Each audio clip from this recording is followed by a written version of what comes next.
Hi, guys. Tonight, we are stepping away from the noise of our modern, frantic world, and we are entering a landscape of absolute silence and rigid order. We are traveling back to the Tokugawa shogunate, a time when your entire life was a script written before you were even born. Imagine a world where the air feels heavy with expectation, where every bow, every glance, and every step is measured by an invisible ruler.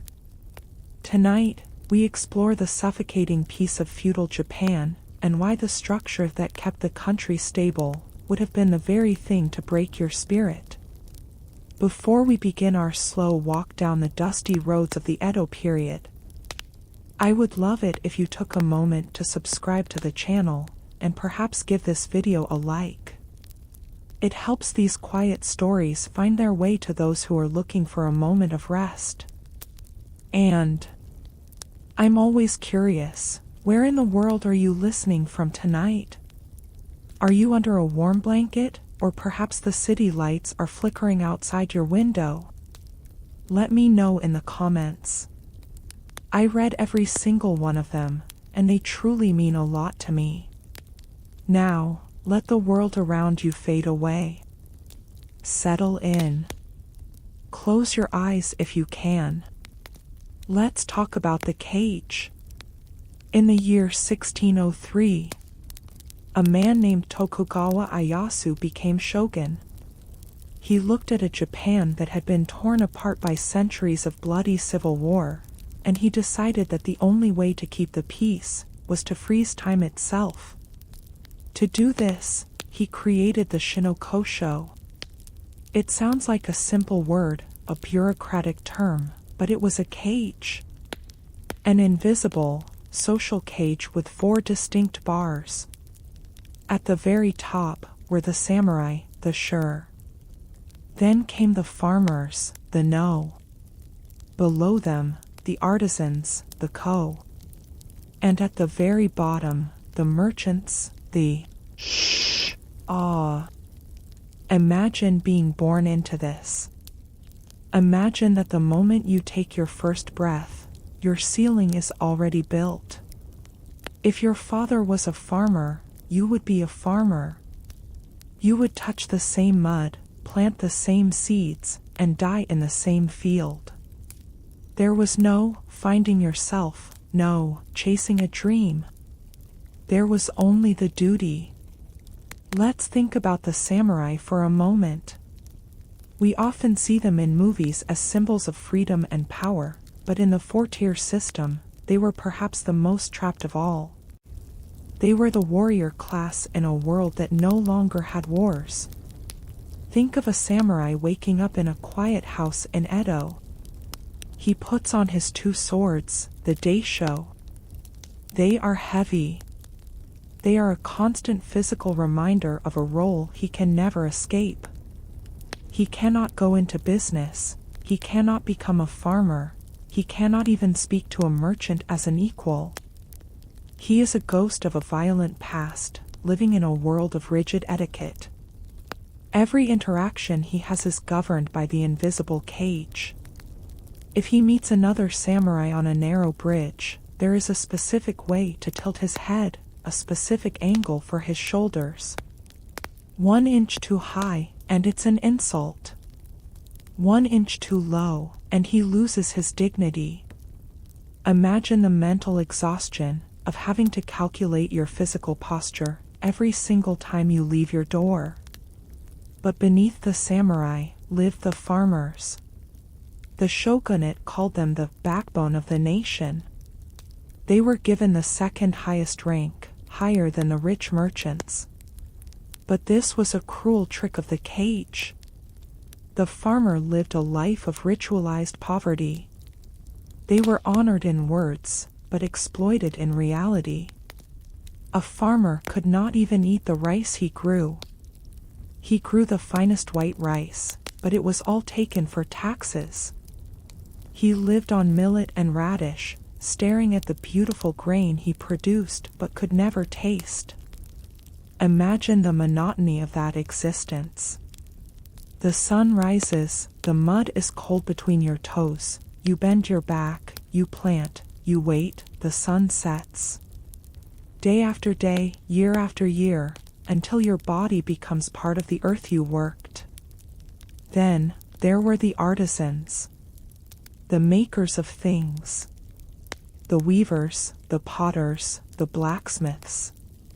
They lived in the crowded shadows of the castles. They were the ko. Their lives were spent in small, dim workshops, breathing in the smoke of the forge or the dust of the loom. There is a certain beauty in their craft, yes, but under the four-tier system, they were cogs in a machine. They didn't create for art, they created for the system. If they made a sword, it was for a samurai who might never use it. If they wove a kimono, it was for a lady who lived in a world they would never see. And finally, at the very bottom, were the merchants. The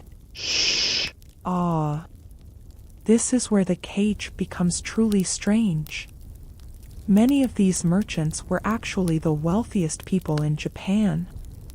They had gold, they had silk, they had influence. But in the eyes of the law, they were nothing. They were considered parasites because they didn't produce anything, they only moved money. Imagine being a merchant in Edo. You are richer than the samurai who walks past you, but you must bow your head until it touches the dirt when he passes. You cannot wear bright colors, you cannot live in a large house, you cannot show your wealth. You have everything, but the system tells you that you are the lowest form of life. You are a prisoner of your own success, hiding your gold under the floorboards, living a double life in a world that refuses to acknowledge your importance. This system wasn't just about jobs, it was about the soul. It was designed to prevent change. Because change leads to conflict, and conflict leads to war. The shogunate preferred a boring world, a static world. Think about the psychological weight of never having a choice. Today, we suffer from having too many choices.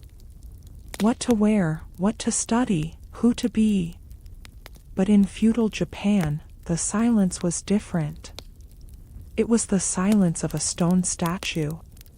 You were carved into a shape, and you stayed that way until you crumbled. If you were a young girl born into a merchant family, you knew exactly who you would marry. You knew exactly how you would do your hair. You knew the exact tone of voice you would use for the rest of your life. There were no surprises. No what-ifs. As you lay there tonight, try to feel that stillness. Imagine the evening bells of a Buddhist temple ringing in the distance. Gong. Gong. The sound ripples through the village. Every person who hears it knows exactly where they belong. The samurai hears it and remembers his duty. The farmer hears it and knows it's time to stop bending his back. The merchant hears it and counts his hidden coins. The cage was invisible, but it was stronger than any iron bar. It was made of tradition, of fear, and of a deep, quiet, collective exhaustion. Everyone played their part, because the alternative was chaos. In our next chapter, we will step closer into the life of the farmer. We will feel the texture of the rice stalks, and the cold dampness of the morning fog. We will see how the seasons themselves became another layer of this beautiful, suffocating cage. But for now, just breathe. Feel the weight of the history around you. The world is still, and for tonight, you are safe. You don't have to choose anything. You are just here. We leave behind the heavy, invisible walls of the social cage, and we step out into the thinning darkness of a rural Japanese valley. It is 4 o'clock in the morning. The air is a thick, damp blanket of mist that clings to the cedar trees on the surrounding hills. The world is blue, a deep, silent indigo. In this pre-dawn stillness, before the first bird has even thought to sing, the life of a peasant begins. It doesn't begin with an alarm or a sudden start. It begins with the cold. The creeping, insistent chill of a house that offers no protection against the mountain air. Imagine lying on a thin mat of woven straw, a tatami that has seen too many winters. Your bones ache from the previous day's labor, a dull, rhythmic throb in your lower back that has become your constant companion. You listen to the silence, but it isn't truly silent. There is the distant, muffled rush of a stream, and the slow, heavy breathing of your family members sleeping inches away from you. You rise, because you must. To stay still is to invite the cold to settle deeper into your joints. There is no light to guide you, only the muscle memory of 1,000 mornings. You feel for your clothes, coarse, indigo-dyed hemp, rough against the skin. It never truly feels dry in this humidity. It always carries the faint, earthy scent of wood smoke and old rain. Transitioning deeper into the morning. As you step onto the wooden veranda, the first touch of the morning air hits your face like a splash of glacial water. It wakes you, but it is a cruel awakening.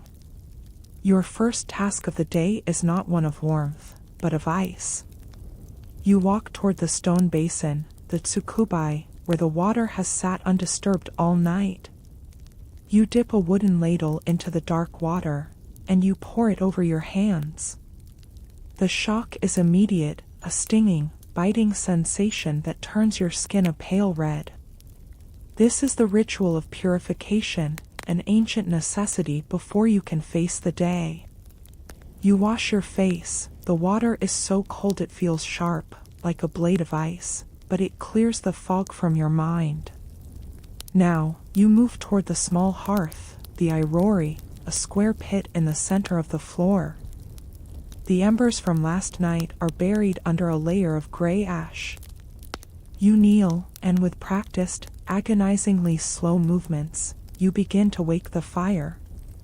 You blow gently, a soft, steady breath, watching as a tiny orange glow begins to eat its way through a dry leaf, then a twig, then a small branch. The smoke rises, thick and acrid, filling the rafters. It stings your eyes, but you don't turn away. The smoke is a blessing. It keeps the insects from the thatch roof, and it brings the first hint of warmth to your numbed fingers. You sit there for a long moment, watching the tiny flames dance, lost in the hypnotic rhythm of the fire. This is perhaps the only moment of peace you will have all day, a fleeting bridge between the world of dreams and the world of mud. Focusing on the rice and the tax. In the corner of the room, the heavy iron pot is waiting. You measure out the grain for the morning meal. But it is not the pearly white rice that we know today. For the peasant, white rice was a luxury for the gods and the shogun. To eat it yourself was to steal from the state. Instead, you prepare a mixture of brown rice, millet, and perhaps a few bits of dried radish. The sound of the grain hitting the water is like a soft rain. You stir it slowly, watching the steam rise. This meal is not about flavor, it is about fuel. It is the charcoal that will keep your human engine running through 12 hours of bending, lifting, and pushing.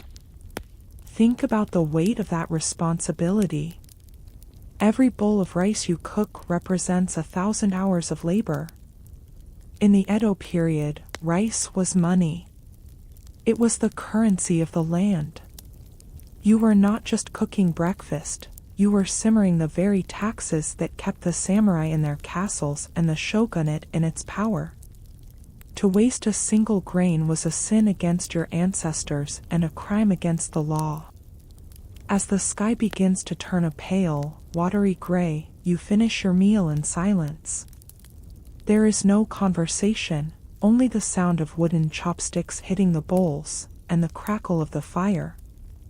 The sun is not yet over the horizon, but the light is enough to see the path to the fields. Stepping into the fields. You put on your sandals, the waraji, made of twisted rice straw. They are flimsy, they offer no protection against the sharp stones or the biting insects, but they are all you have. You step off the porch and into the mud. The mud is the defining texture of your life. It is thick, dark, and smells of ancient decay and new growth. As you step into the flooded paddy, the water rises to your shins. It is stagnant and cold, hiding the leeches that will eventually find your ankles. You bend your back. This is the posture of the peasant. The world shrinks to the size of the small green shoot in your hand. You reach down, you push the roots into the soft earth, you step back, you repeat. The rhythm is hypnotic, it is a trance that lasts for hours. Your mind begins to wander, away from the pain in your shoulders, away from the hunger in your stomach. You think about the cycle of the seasons. The spring planting, the summer weeding, the autumn harvest, and the long, hungry silence of winter. You are a part of the landscape, no different from the crane standing in the distance, or the wind blowing through the bamboo grove. You have no name to the people in the castle. You are simply a unit of production, a grain of sand in the great machine of the shogun. The transition to mid-morning. By the time the sun finally breaks over the mountain, your clothes are soaked, half from the mist, half from your own sweat. The heat begins to rise, and with it, the flies. They buzz around your ears, landing on your damp skin, but you don't swat them away. You have no energy to waste on such small frustrations. You look up for a brief second, stretching your spine until it pops. The valley is beautiful, a mosaic of emerald green and silver water. But for you, beauty is a secondary thought. You look at the clouds, not for their shape, but for the thread of rain. You look at the birds, not for their song, but to see if they are stealing the seeds. This is the reality of the backbone of the nation. A life lived in the narrow space between the earth and the sky, where every dawn brings the same ritual, and every sunset brings the same exhaustion.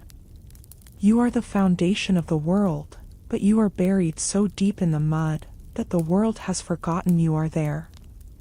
As you continue to work, the morning mist begins to evaporate. The blue shadows disappear, replaced by the harsh, uncompromising light of the day.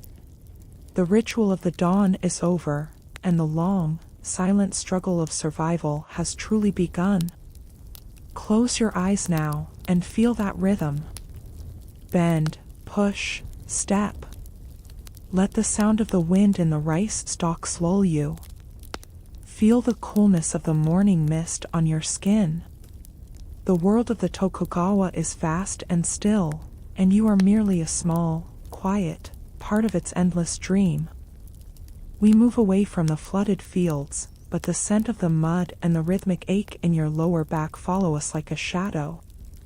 The sun is high now, but its light brings no warmth of spirit. Instead, it brings the cold clarity of the harvest, and with the harvest comes the tax. In feudal Japan, tax was not a mere number on a ledger, it was your blood, it was your sweat, it was the very essence of your survival being measured out, grain by grain, in a silence that felt like a sentence. Imagine the late autumn. The air has turned crisp, carrying the scent of drying stalks and wood smoke. The rice has turned to a heavy, golden amber, bowing its head as if in prayer. In any other world, this would be a time of celebration, but for you, the peasant, it is a time of profound anxiety. Because today, the shogun's officials are coming. They are coming to claim the lion's share of everything you have done since the first thaw of spring. You stand in your small dirt courtyard, looking at the mounds of rice you have spent months nurturing. You remember the freezing mornings, the leeches, the back-breaking transplanting. But according to the laws of the Tokugawa, this rice does not belong to you. It belongs to the land, and the land belongs to the daimyo, and the daimyo belongs to the shogun. You are merely the caretaker of a wealth you are forbidden to taste. Listen to the distance.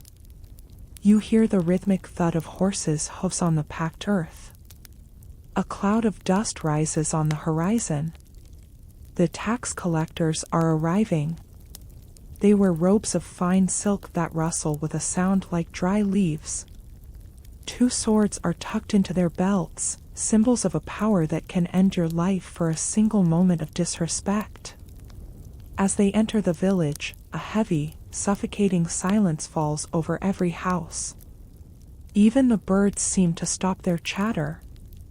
They bring with them the masu, a square wooden box used for measurement. To the officials, it is a tool of bureaucracy, but to you, it is a vessel of loss. They begin the process, agonizingly slow, methodical, indifferent. They scoop the rice into the boxes, and the sound of the dry grains sliding against each other fills the quiet air.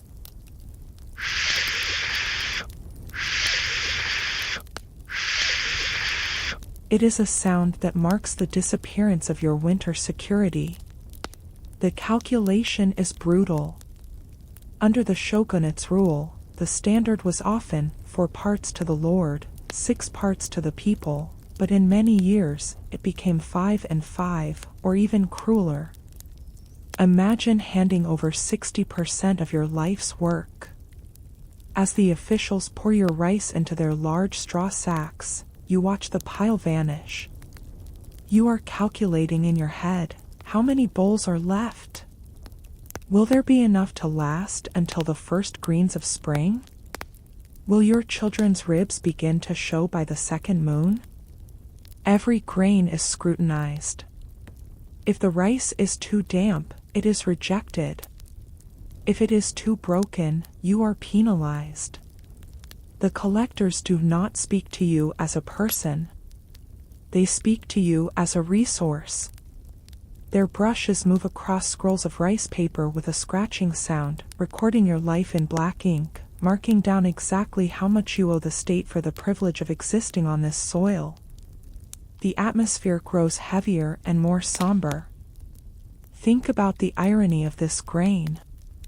This is the finest white rice in the world, the pride of the Edo period. But after today, your family will not eat it. This rice will be transported in long, slow caravans to the castle towns. It will feed the samurai who sit in meditation, it will pay for the silk kimonos of the nobility, and it will be traded for gold in the merchant stalls of Osaka. For you, there is only the nuka, the husk, and the broken, dusty leftovers. You will mix these with millet and water to create a thin, gray gruel, while the very grain you grew sits in a storehouse miles away, guarded by men who have never stepped foot in a muddy field.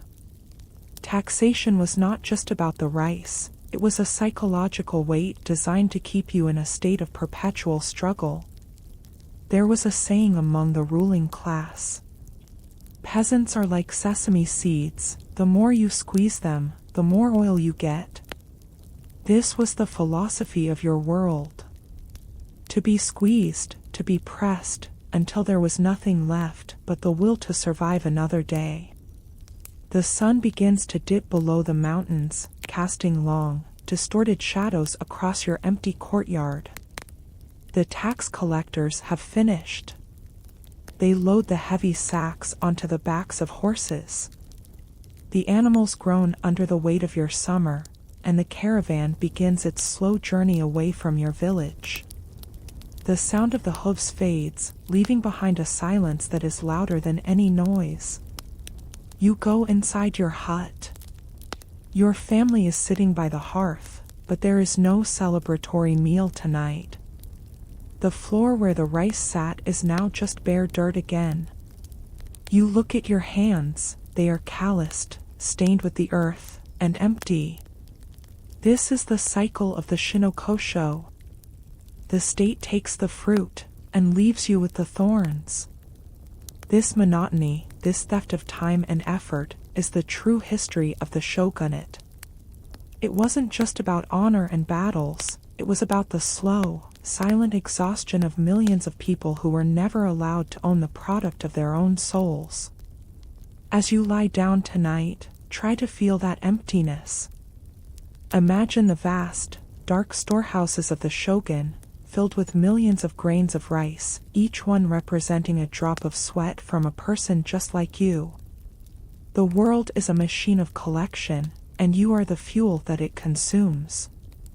But the night is here now. The tax collectors are gone. The ledgers are closed. For a few hours, the shogun cannot reach you. The darkness is yours. It doesn't ask for a percentage, it doesn't measure your worth in wooden boxes. Breathe in the cool, night air. Let the sound of the wind in the empty rafters soothe the ache in your bones. You have survived the harvest. You have paid your debt to the earth and the state, and for tonight, that is enough.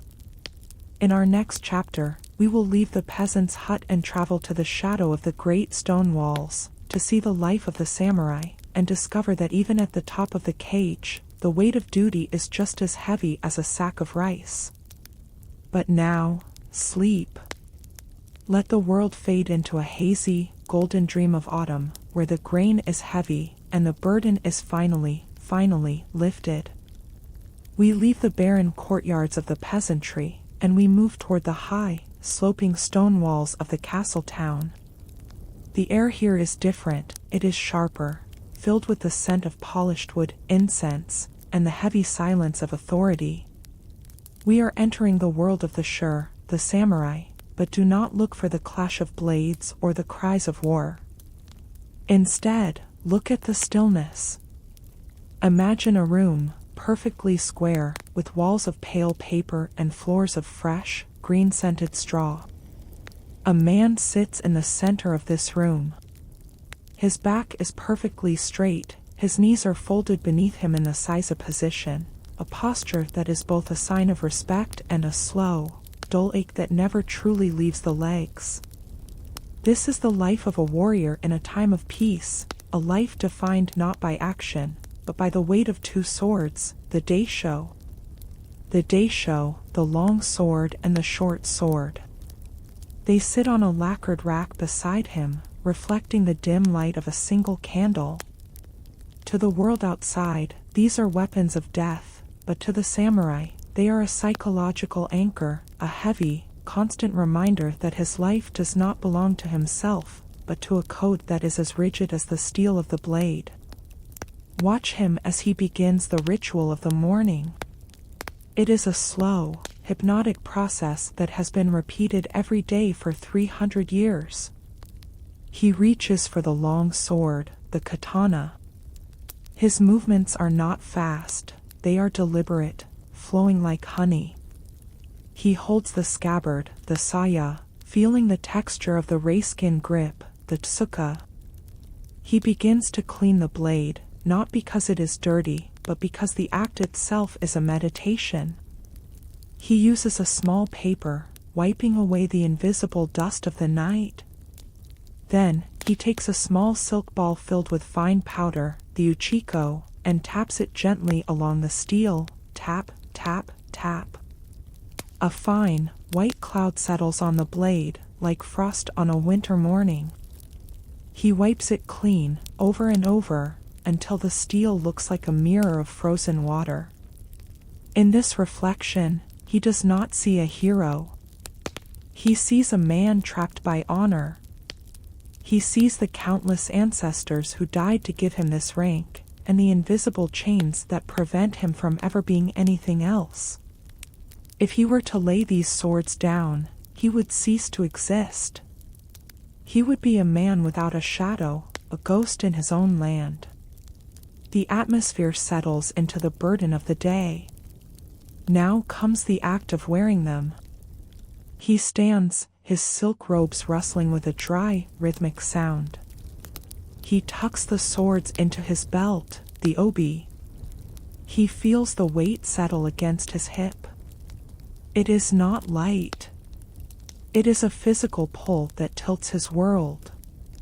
Every step he takes for the rest of the day will be adjusted for this weight.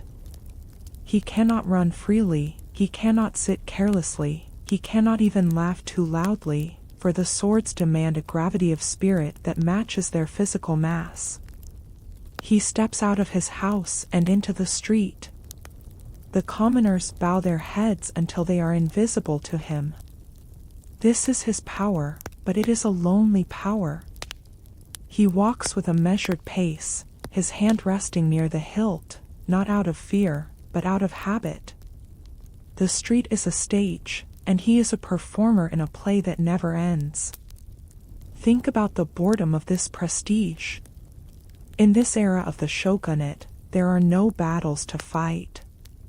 The samurai is a bureaucrat with a warrior's soul.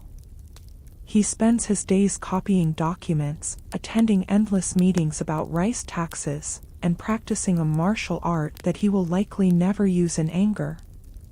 His life is a beautifully polished cage. Every interaction is a potential tragedy. If a merchant accidentally brushes against his scabbard, it is a seitate, an insult to his soul. He is legally allowed to kill the man, but the paperwork, the shame, the social consequences, they are a different kind of death. So he walks carefully, avoiding the touch of the world, moving through the crowds like a ship through a dangerous reef. The silence of the inner mind. The weight of the daisho is most felt in the evening, when the sun casts long, blue shadows across the castle moat. He returns to his quiet room. His knees are numb, his shoulders are stiff from the weight of the silk and the steel. He sits again, and begins the process of removing the swords. As he slides them from his belt, there is a moment of profound relief, a literal lifting of the burden, but it is followed by an even deeper emptiness.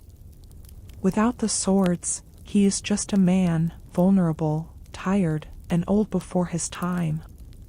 He places them back on the rack, the wooden clack echoing in the silent house. He looks at the blades in the moonlight. They are perfect, they are eternal, and they are utterly useless.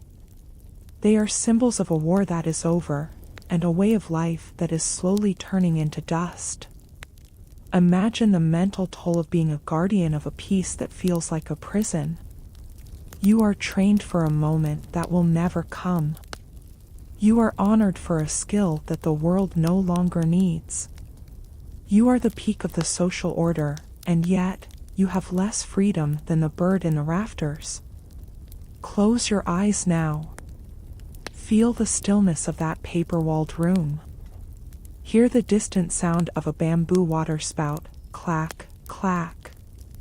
Feel the imaginary weight of the swords at your side, and then, feel that weight being lifted. The day is over. The code of the warrior is silent for a few hours. The daisho rests in its lacquered scabbard, dreaming of an age of heroes, while the man rests in the dark, dreaming of nothing at all. Breathe slowly. Let the rigidity of the samurai world dissolve into the shadows of the night. There are no bows to give, no honor to defend, no weight to carry. You are drifting, like a petal on a dark stream, moving away from the castle, away from the steel, into the vast, unmeasured peace of sleep. We step away from the polished steel of the samurai's world, and we retreat into the very structures that house the souls of the Edo period.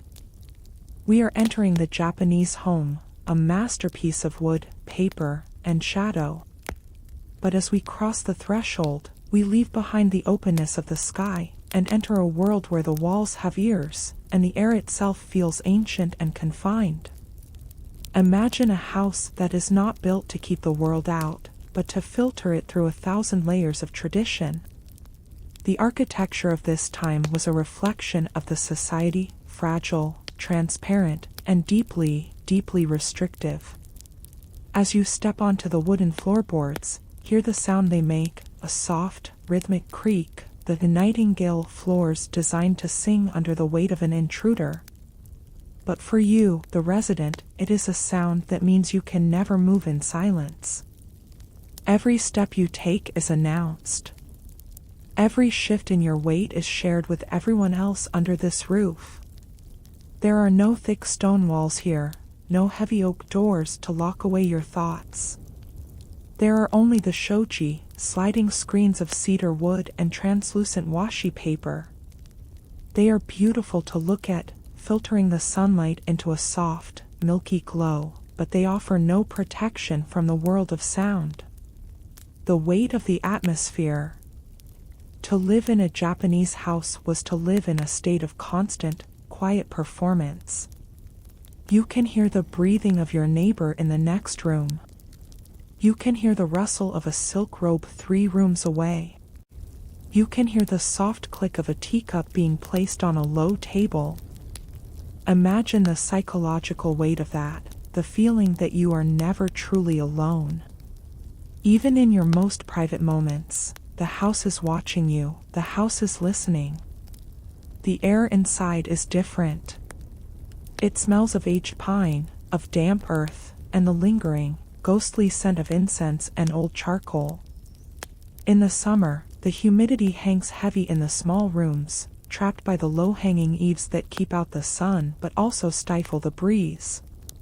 You sit on the floor, and you feel the closeness of the wood. It is an architecture of the earth, but it feels like a beautiful, wooden box. In the winter, the claustrophobia changes its shape. It becomes a cold, biting confinement.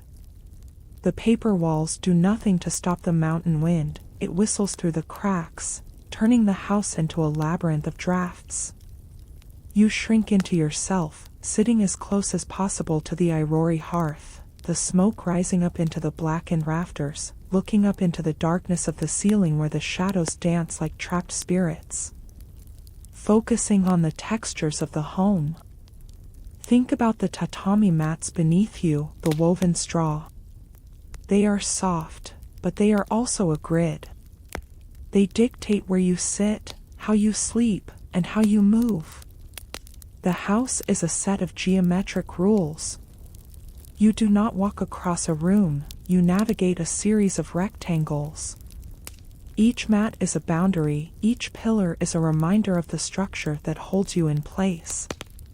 And then, there is the darkness. In the age of the shogun, the nights were truly dark.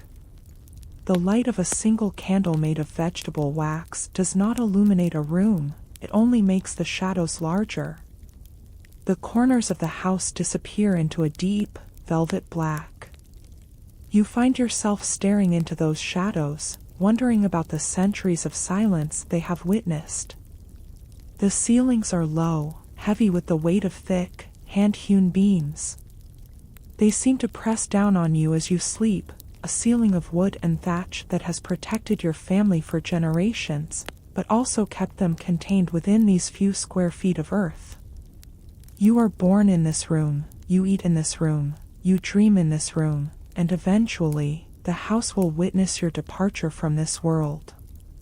The social confinement of the space. There is a strange, quiet tension in this architecture. Because the walls are paper, you must build walls within yourself. You learn to speak in whispers, to move with a grace that does not disturb the air, to hide your emotions behind a face as still as a wooden mask. If the house cannot give you privacy, you must create a fortress within your own mind. The claustrophobia of the Edo home was not just about the physical space, it was about the social transparency. You lived in a world where your behavior was always visible, always judged. The architecture was a tool of the shogunate, a way to ensure that the order of the Shi-No-Ko-Sho was maintained even in the dead of night. Imagine the rain falling on the heavy tile roof, a relentless, drumming sound that drowns out the world. You are trapped inside, the sliding doors are closed, the wooden shutters, the amado, are locked into place. You are in a wooden cocoon, listening to the water rush through the bamboo pipes. The world outside has vanished, and there is only you, the shadows, and the creaking wood. The final settling into sleep. As you lie down on your futon tonight, feel the stillness of this imaginary room. The smell of the straw mats is sweet and earthy.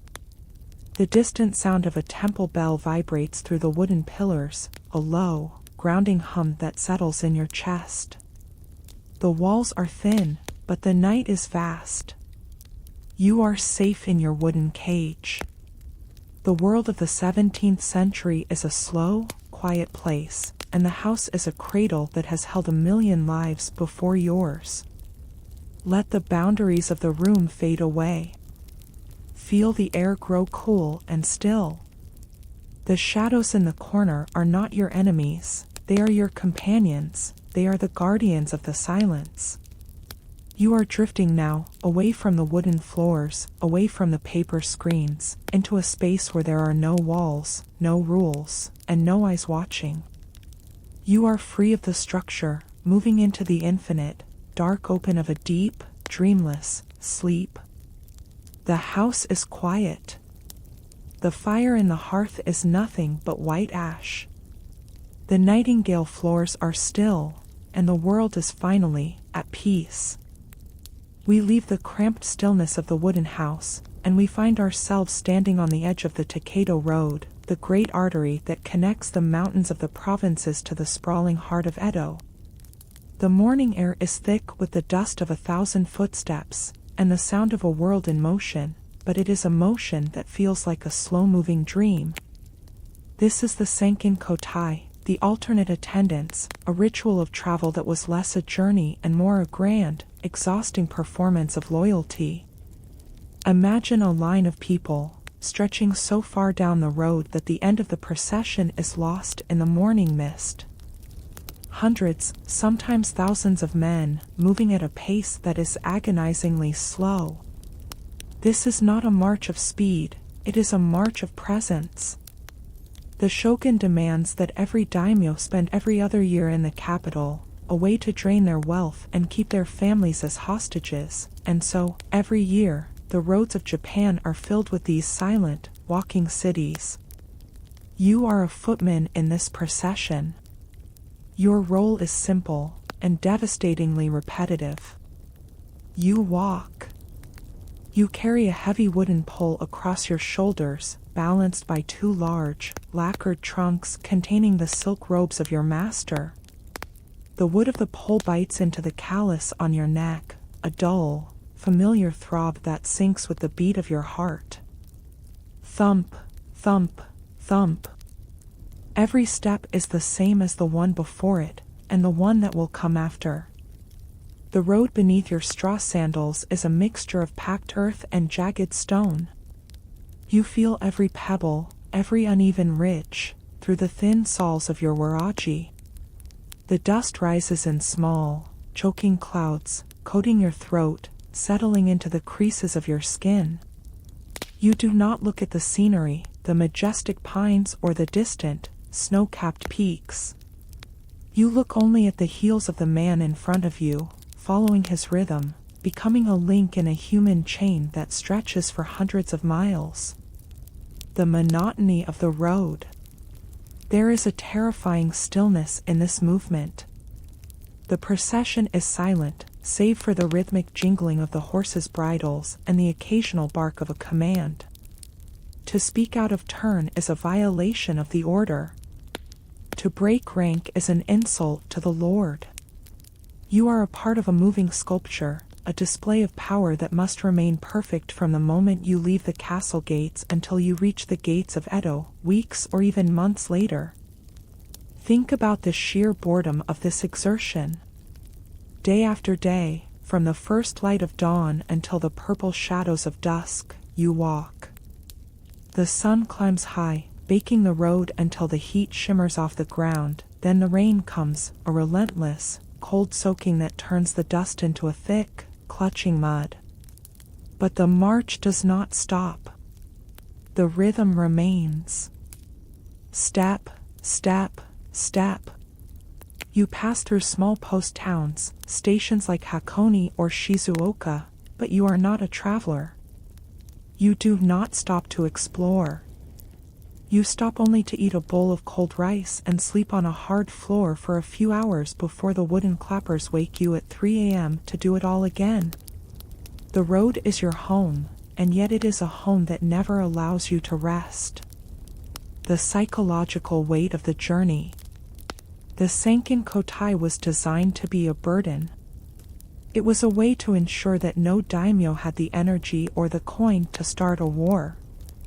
Every cent spent on these elaborate parades, every silk banner, every decorated spear, was a cent not spent on rebellion.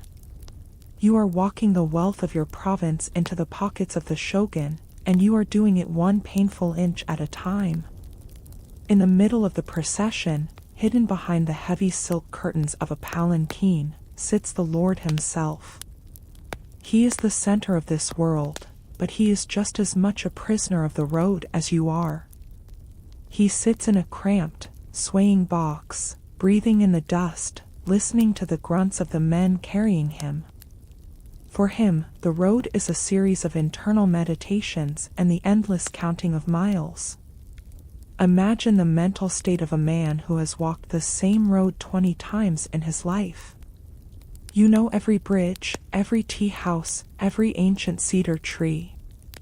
You have seen the seasons change on the Takedo, the cherry blossoms of spring giving way to the heavy cicada song of summer, then the fiery maples of autumn, and the white, silent death of winter. The road remains, the march remains, while the years of your life are worn away like the straw of your sandals. The evening settling on the trail. As evening falls, the procession slows. You reach the designated inn, a hanjin for the Lord, and a crowded, drafty shed for the likes of you. You lower the heavy trunks from your shoulders. The relief is so sharp it feels like a physical sting. Your muscles twitch in the sudden absence of the weight, and for a moment, you feel as though you might float away into the darkening sky. You sit on the edge of a wooden porch, staring out at the darkening hills. Your feet are blistered, your legs are heavy as lead, but your mind is empty. There is no room for thoughts of the future or the past. There is only the road, the long, winding ribbon of earth that waits for you in the morning. The sound of the evening insects begins to rise, a humming, buzzing vibration that fills the air. It is the sound of the Japanese wilderness, indifferent to the laws of the shogun, indifferent to the pride of the daimyo. The trees do not march, they simply exist. Close your eyes now, and imagine yourself on that road. Feel the rhythm of the long, slow walk. Hear the soft thud of 1,000 feet on the packed earth. It is a hypnotic sound, a lullaby of movement. Left, right, left, right. The dust is settling. The banners are furled for the night. The long line of men has finally come to a rest. You are no longer a footman, you are no longer a link in the chain. You are just a soul in the quiet dark. Let the distance between you and the capital fade away. The road is gone, the weight is gone. There is no more walking to be done. The hills are sleeping, the rivers are flowing in silence, and you are drifting, moving without effort into the vast, still ocean of sleep. The march has ended for today. The world is quiet, and you are finally, still. We leave the dusty, endless roads of the Takedo, and we step into a space that feels as though time has been frozen in a block of ice. We are entering the chashitsu, the tea room. A place where every inch of space is measured, and every second of silence is heavy with the weight of tradition. This is not a room for relaxation, it is a theater of absolute discipline, where a single misplaced finger can mean the death of your reputation. Imagine a door, a small, square opening known as the Nijiraguchi. It is so low that even the most powerful daimyo must crawl through it on his hands and knees. This is the first lesson of the tea room, a forced humility. As you enter, the world of the shogun and the samurai vanishes. There are no swords here, they are left outside on a wooden rack, because in this small, wooden box, there is only the tea and the geometry of the soul. The room is tiny, barely 4.5 tatami mats. The walls are a soft, earthy gray, made of mud and straw, designed to absorb light and sound. There is a single alcove, the tokonoma, where a single scroll hangs, and a single flower sits in a bamboo vase. Everything is just enough, but this simplicity is an illusion. It is a carefully constructed trap of perfection. You sit, your knees folded in the seiza position, perfectly centered on your mat. You do not move. You do not fidget.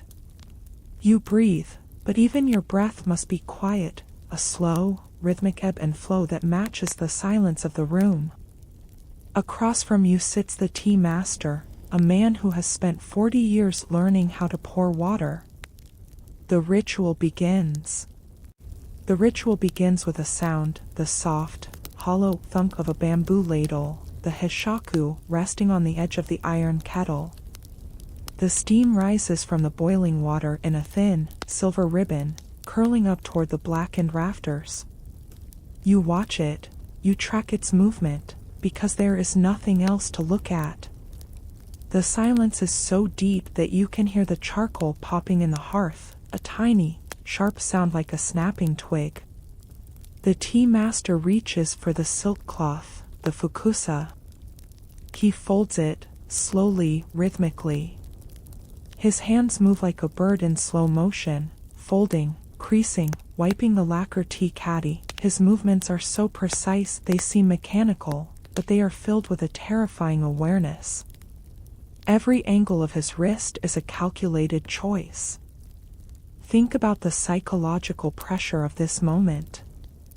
In the world outside, a samurai might die in a flash of steel, but here, in the tea room, you die in the details. If you pick up the bowl with the wrong hand, if you rotate it 3 times instead of 2, if you speak before the master has finished his gesture, you have broken the harmony. You have failed the test. Focusing on the sensory details. The master takes the bamboo whisk, the chasen, and begins to whisk the powdered green tea, the matcha. The sound is a soft, rhythmic scratching. Shh, shh, shh. A sound like a small animal moving through dry grass. The water turns into a vibrant, emerald foam, a liquid jade that seems to glow in the dim light. He places the bowl on the mat before you. The front of the bowl, the most beautiful side, is facing you. Your task is to accept it, but even this is a labyrinth of rules. You bow, a slow, deep incline of the head. You lift the bowl with your right hand and place it in your left palm. You must rotate it exactly twice, to ensure that your lips do not touch the face of the bowl, a gesture of respect and self-effacement. As you take the first sip, the flavor hits you. It is not sweet. It is bitter, earthy, tasting of minerals and ancient mountains. It is the taste of the earth itself, stripped of all ornament. You hold the liquid in your mouth, feeling its heat, letting the bitterness coat your tongue. This is the aesthetics of shadows, finding beauty in the harsh and the unadorned. The room feels smaller now, the walls seem to press inward. The master is watching you, his eyes are unreadable, like the surface of a dark pond. You look at the bowl, a simple piece of stoneware, irregular, cracked, and repaired with gold. This is wabi-sabi, the celebration of the broken and the old. You are supposed to find peace here, but the effort of maintaining the perfect posture, the perfect expression, is exhausting. The settling of the spirit. After the tea is finished, there is the time for appreciation. You look at the tools, the spoon, the jar, the whisk. You admire them with a specific vocabulary, a specific set of phrases that have been used for centuries. The conversation is a script, a slow, circular dialogue about the texture of the glaze or the curve of the bamboo. But beneath the words, there is a profound sense of isolation. In the tea room, you are close enough to touch another human being, yet you are separated by 1,000 years of ritual. You are two statues in a wooden box, sharing a moment of emptiness. The steam from the kettle has subsided. The light in the room is fading as the sun moves behind the temple roof outside. The gray walls turn to charcoal, and the shadows in the corners begin to grow. The geometry of the room is dissolving into the darkness. The master makes a final bow. The ceremony is over. You must crawl back through the small door, back into the world of swords and taxes, but you leave a part of your spirit behind in the dust of the mats. Close your eyes now, and imagine that small, dim room. Feel the rough texture of the ceramic bowl in your hands. Hear the water boiling in the distance, a sound like the wind in the pines, hiss, sigh, hiss. The pressure to be perfect is gone. The rules have faded away. You are no longer sitting in seiza, your legs are free, your back is relaxed. You are no longer being watched. The tea is cold. The fire is out. The geometry of the world has softened into a blur. You are drifting now, away from the tea room, away from the rituals, into a place where there is no right or wrong way to be, just a vast, warm ocean of stillness. Let the bitterness of the tea turn into the sweetness of sleep. The silence is no longer heavy, it is light, it is a cloud carrying you away. The master has closed the door. The room is empty, and you are finally at rest. We emerge from the stifling silence of the tea room, and we find ourselves in the open air, but the air is not free. In the Tokugawa era, even the words you breathe out are regulated by the state. You are entering the linguistic labyrinth, a world where language is not a tool for communication, but a minefield of status, honor, and survival. In this world, what you say matters far less than how you say it, and to whom. Imagine standing in a crowded street in Edo. You wish to speak to the person next to you, but before a single sound leaves your throat, your mind must perform 1,000 calculations. You must look at their clothes, the fabric of their sandals, the way their hair is tied. You must determine their place in the 4-tier system compared to your own. Are they a fraction of a degree higher? Are they lower? Are they a samurai of a different rank? Your mind is a frantic abacus, shifting through the layers of Kigo, the complex system of honorifics. In the English tongue, we have the word I, a simple, singular identity, but in the labyrinth of feudal Japan, there is no I that belongs to you. There are dozens of ways to refer to yourself, and picking the wrong one is not just a mistake, it is a confession of arrogance or a sign of dangerous disrespect. If you are a commoner speaking to a superior, you must diminish yourself. Your words must be smaller, softer, humbler. You do not merely speak, you humbly offer a sound. You do not eat, you receive a blessing. The language is designed to make you feel like a shadow, a servant to the hierarchy that keeps the world still. The weight of the unspoken. Think about the physical effort of a conversation. As you speak, Your body must match your grammar. The depth of your bow, the angle of your eyes, the way you tuck your hands into your sleeves, they are all part of the sentence. If your words are humble but your back is too straight, the harmony is broken. The silence between your words is just as important as the sounds themselves. This is the exhaustion of the mind. Imagine every daily interaction being a test. Buying a turnip at the market, asking for directions, greeting a neighbor. Every moment requires you to navigate the labyrinth.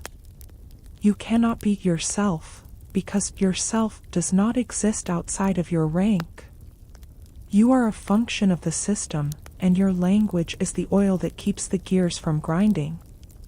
And then, there is the fear. The shogun's peace is kept by the sword, but it is enforced by the tongue. A misplaced suffix, a verb used too familiarly with a samurai, these could be seen as an unacceptable rudeness. Kirisut gomen, the right of a samurai to strike down a commoner for an insult. It was rare, but the possibility hung in the air like a heavy, unseen mist. You speak carefully, as if you are walking on thin ice over a dark, frozen lake. The ritual of the scroll and the brush. Even in the silence of the study, the labyrinth continues. Imagine the act of writing a letter.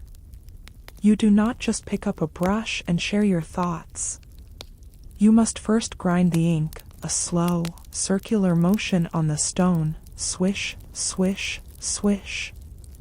The smell of the soot and glue fills the room, a dark, scholarly scent. You look at the blank rice paper. You must choose the right style of calligraphy. Should it be the formal kaisho? The fluid gyosho? Or the abstract, grass-style sasho? The way you form the characters tells the reader exactly where you stand in the world. A brush stroke that is too bold might be seen as aggressive. A stroke that is too thin might be seen as weak. You write, and every character is a struggle against the history of 1,000 years. You use flowery language to hide your true intent, because in this world, directness is a sign of low birth. You talk about the moon, the falling cherry blossoms, the coldness of the dew, all to say something as simple as, "I am arriving tomorrow." The truth is buried under layers of poetic fluff, hidden in the labyrinth where only those of the same rank can find it. The loneliness of the labyrinth. This complexity created a profound isolation. Even within families, the labyrinth existed. A son spoke to his father with a different vocabulary than a father to his son. A wife lived in a linguistic world separate from her husband. There was no space for real talk, no place where the mask could truly be dropped. Imagine the mental silence of a man who has spent 50 years never saying exactly what he feels. The words are beautiful, yes, but they are like silk veils, one over the other, until the person beneath them is invisible. You become a master of the unsaid, of the subtle hint, the meaningful pause, the slight inclination of the head that says more than 100 sentences. The labyrinth is a cage made of sounds. It keeps the peace, but it smothers the heart. It ensures that everyone knows their place, but it ensures that no one truly knows each other. Transitioning to sleep. The sun is setting now over the roofs of Edo. The calls of the street vendors are fading. The linguistic dance of the day is coming to an end. As the lanterns are lit, the need for honorifics and bows begins to dissolve into the shadows. In the dark of your room, you can finally be silent. You don't have to choose a pronoun. You don't have to calculate a bow. The labyrinth is still there, but the gates are closed for the night. Close your eyes, and let the complex grammar of your life slip away. Feel the heavy, complicated words falling from your mind like leaves into a dark well. Plop, plop, plop. They are gone now. The silence of the night has no rank. The wind blowing through the bamboo doesn't use honorifics. The stars do not demand a formal greeting. You are back in a world where you are just a breath, just a heartbeat, just a soul in the vast, unlabeled dark. Breathe in the simplicity of the night. There are no minefields here, no ice to break, no codes to decipher. You are drifting away from the labyrinth, into the open fields of sleep, where the only language is the rhythm of your own breathing. The world is quiet. The brush is dry. The inkstone is cold, and you are finally understood without saying a word. We leave the invisible maze of language and honorifics, and we turn our gaze toward the very skin of society, the clothes that define the man, the woman, and the child. In the age of the shogun, what you wore was not a choice of fashion, it was a legal declaration. This is the fabric of conformity, a world where the thread, the color, and the pattern of your sleeve were governed by the sumptuary laws, strict decrees designed to ensure that no one ever forgot their station. Imagine a shop in the heart of Edo, a cloth merchant's stall. The air inside is cool and smells of raw silk, indigo dye, and the starchy scent of new cotton. You see bolts of fabric stacked from floor to ceiling, a rainbow of possibilities, but as you reach out to touch a vibrant piece of scarlet silk, your hand stops. You are a commoner, and for you, this silk is a crime. The laws are precise, and they are everywhere. If you are a farmer, you are restricted to hemp or plain cotton.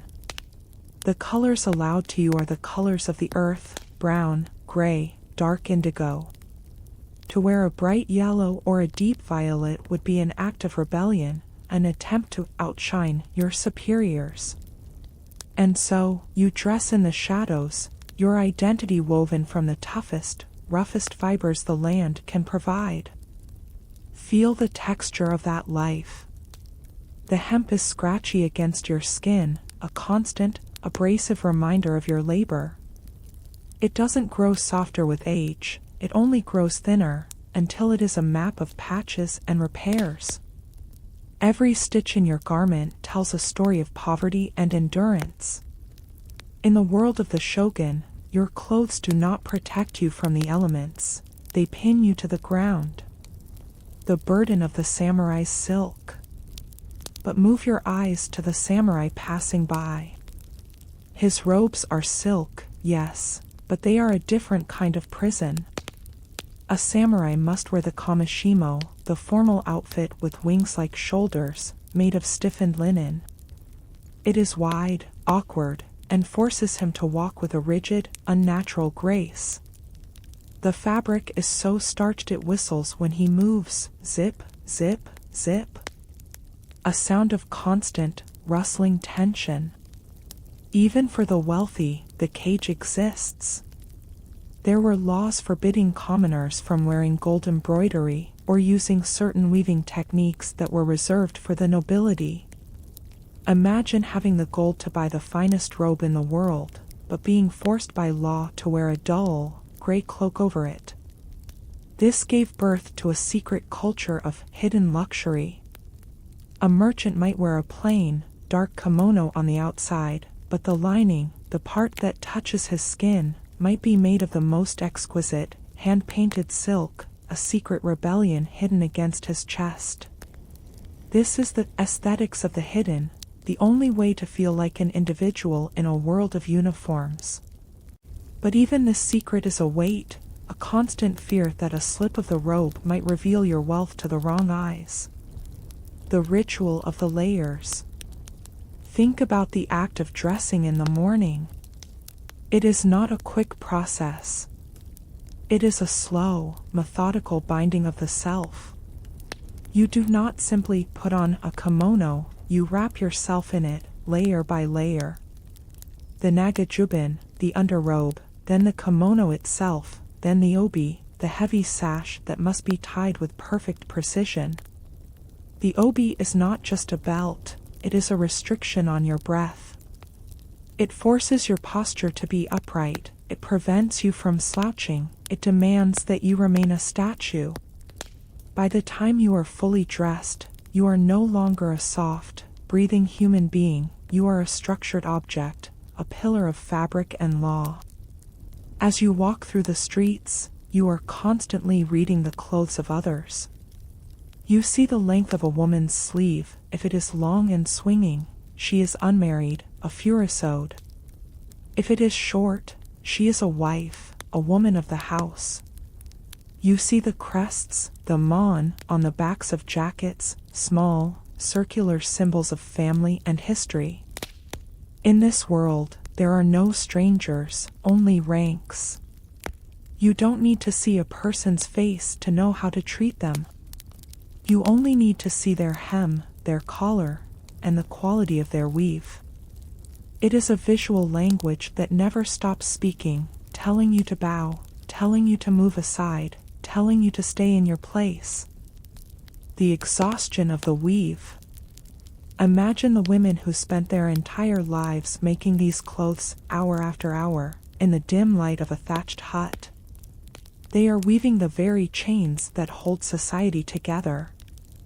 Every thread is a minute of their life, sacrificed to the altar of conformity. And when the clothes grow old, they are never thrown away. They are taken apart, washed, and sewn back together in a different way. The fabric is eternal, but the person wearing it is fleeting. You are just a temporary occupant of the cloth, a vessel for the tradition.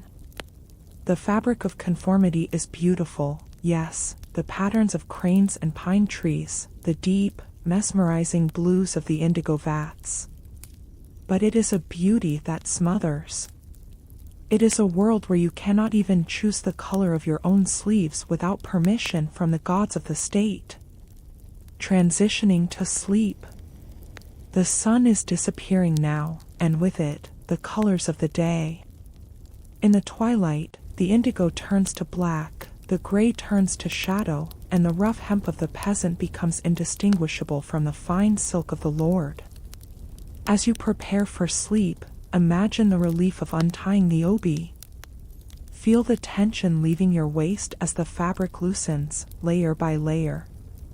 The structure of the day is falling away, sliding off your shoulders like a heavy skin that you no longer need. You are naked now, under the simple, soft covers of your bed. There are no laws here. No one to tell you what fiber you are allowed to touch. Your skin is finally free to breathe, to feel the cool night air without the mediation of status. Breathe in, and feel the softness of the darkness. It is a fabric that fits everyone perfectly. It is a color that no shogun can tax, and no law can forbid. You are no longer a farmer, no longer a samurai, no longer a merchant. You are just a heartbeat, wrapped in the velvet indigo of the night. The looms have stopped. The needles are at rest, and the great, heavy tapestry of the Edo world has been put away for the night. Let yourself unravel, thread by thread, into the vast, unpatterned sea of dreams. The world is still, the fabric is soft, and you are finally free. We step away from the heavy folds of silk and hemp, and we enter a world of water, steam, and the scent of cedar. In the bustling heart of the Edo period, cleanliness was not just a personal habit, it was a social contract, a spiritual duty, and a communal ritual. This is the hygiene of the Edo era, a slow-motion dance of purification that happened every day in the freezing mountain streams and the humid, crowded bathhouses of the city. Imagine the early morning. The sun hasn't yet touched the horizon, but the village is already awake to the sound of splashing water. For the peasant and the commoner, the first act of the day is the mizugori, the pouring of cold water over the body. You stand on the wooden porch, shivering in the pre-dawn air, and you lift a heavy wooden bucket. The water is dark, pulled from a deep stone well. It feels like liquid needles against your skin. Splash, splash, splash. This is the shock that wakes the soul, the ritual that washes away the impurities of the night. But as the day moves forward, the focus shifts from the cold to the warm, to the sento, the public bathhouse. In a city like Edo, where houses are made of wood and paper, private fires are a deadly risk, and so, the bath becomes a shared space, a sanctuary of steam where the rigid walls of the four-tier system begin to soften, if only for an hour. You walk toward the bathhouse as the sun begins to set. You can smell it before you see it, the sharp, clean scent of burning pine wood used to heat the water, and the deep, resinous aroma of the hinoki cypress tubs. You push aside the heavy blue curtain, the norin, and enter a world of gray mist. The ritual of the scrub. In the Edo period, you do not simply jump into the water. To do so would be a grave insult to everyone else. The bath is for soaking, not for washing.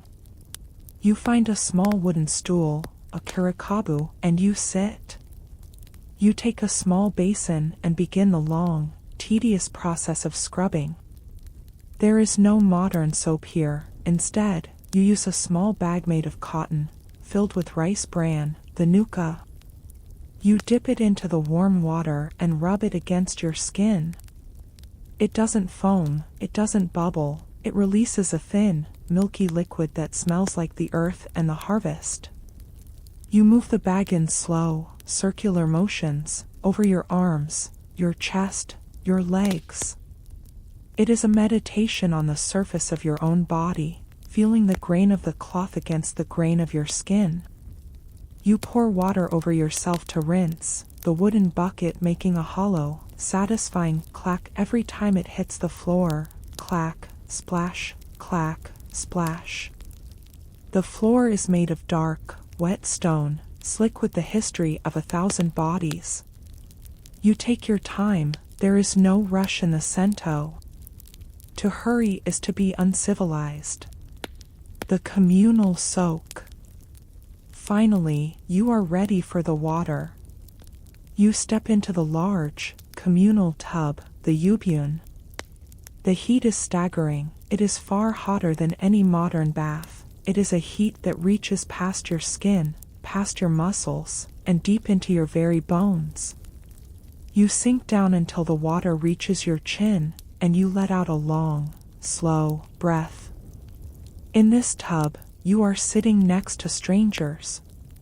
Perhaps the man to your left is a wealthy merchant, and the man to your right is a low-ranking samurai.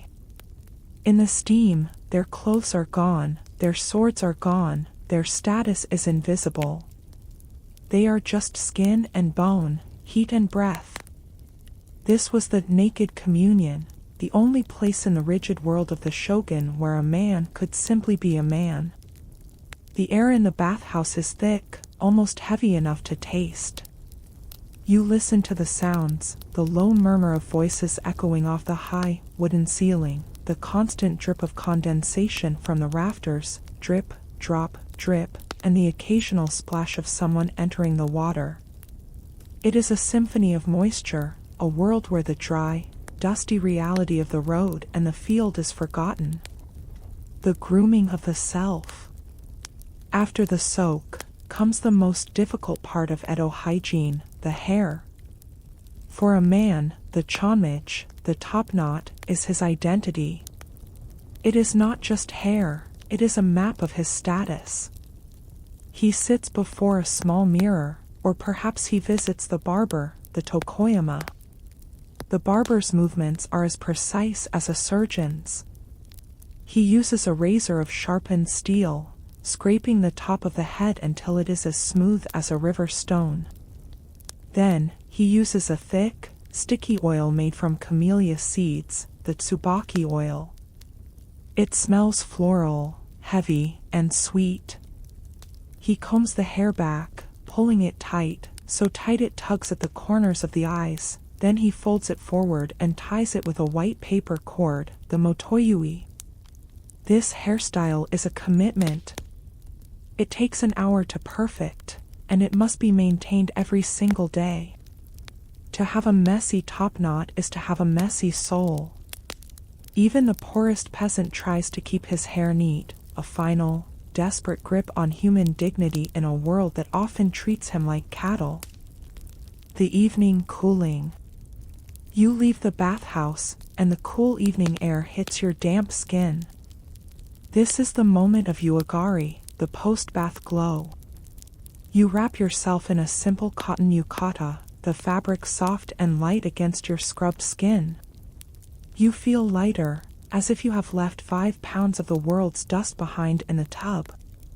As you walk home through the darkening streets, you see the women standing by the wells, washing the family's clothes. The sound of the wooden beaters hitting the wet fabric, thud, thud, thud. It is a constant rhythm in the Edo night. The struggle against the dirt is never truly won, it is only held at bay for a few hours. The hygiene of this era was a paradox. It was a world of mud and smoke, of open sewers and dusty roads, and yet, the people were obsessed with the ritual of the wash. It was their way of saying, I am still human. I am still orderly. I am still pure. Transitioning to sleep. The lanterns are being extinguished now. The bathhouses are closing their doors, the fires beneath the tubs are turning to cooling embers. The scent of camellia oil and cedar wood lingers in the air, a phantom of the day's cleaning. Imagine yourself lying down now. Your skin feels clean, cool, and smooth.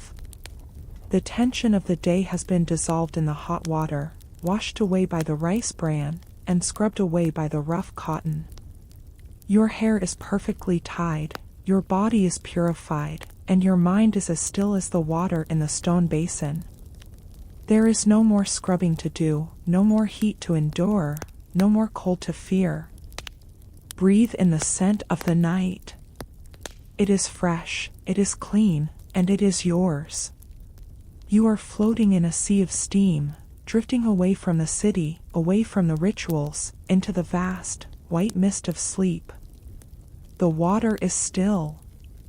The buckets are empty. The world is washed clean, and you are finally, pure.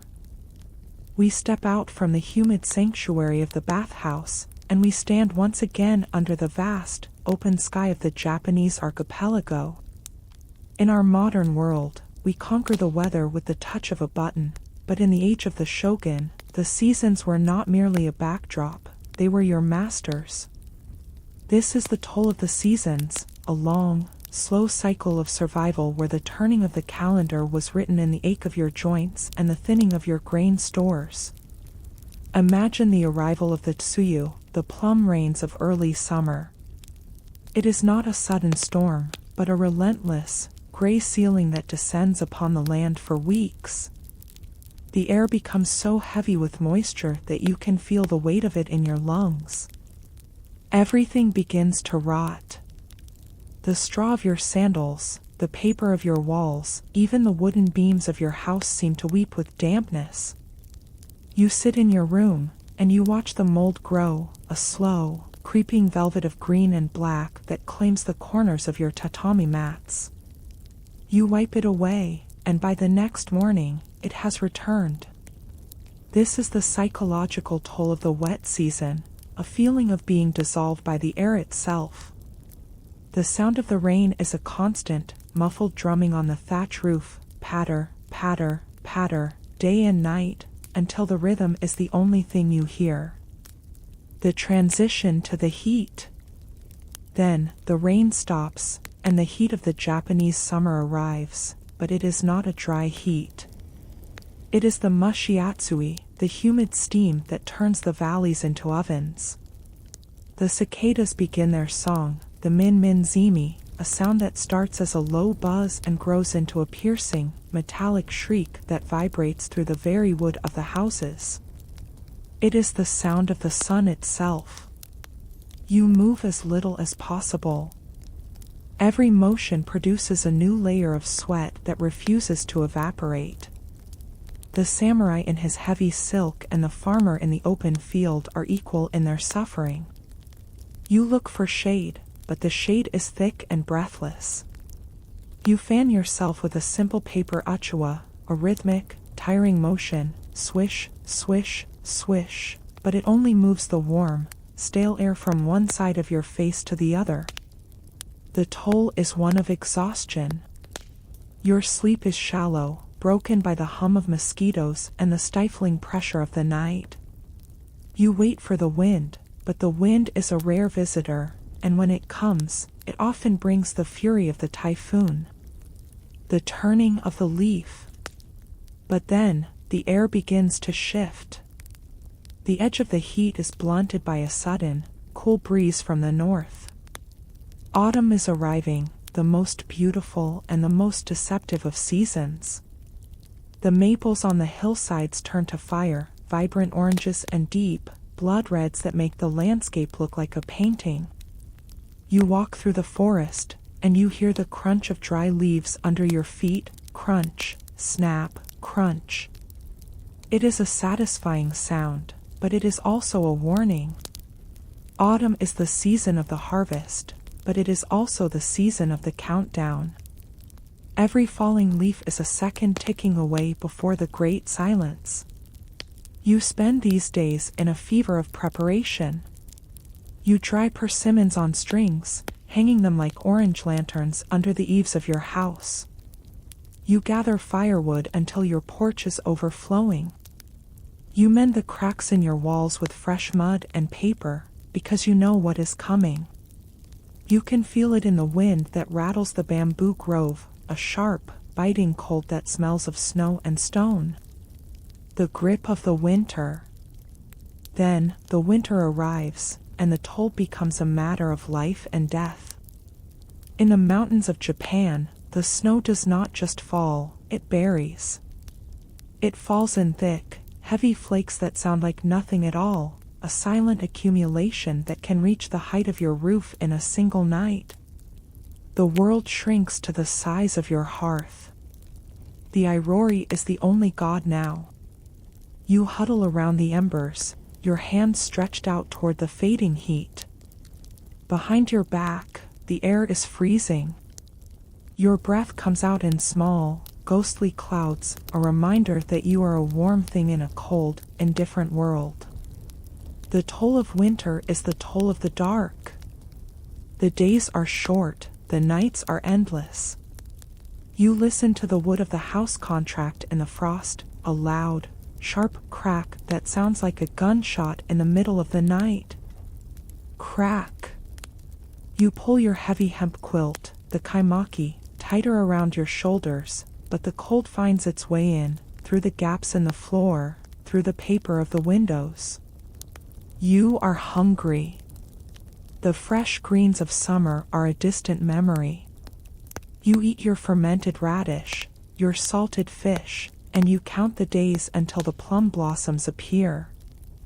This is the true test of the Edo spirit, the ability to wait, to endure the stillness, to survive on the memory of the sun. The slow return. Eventually, the ice begins to thin. The sound of the mountain stream changes, from a muffled groan to a bright, clear chatter as the snow melts.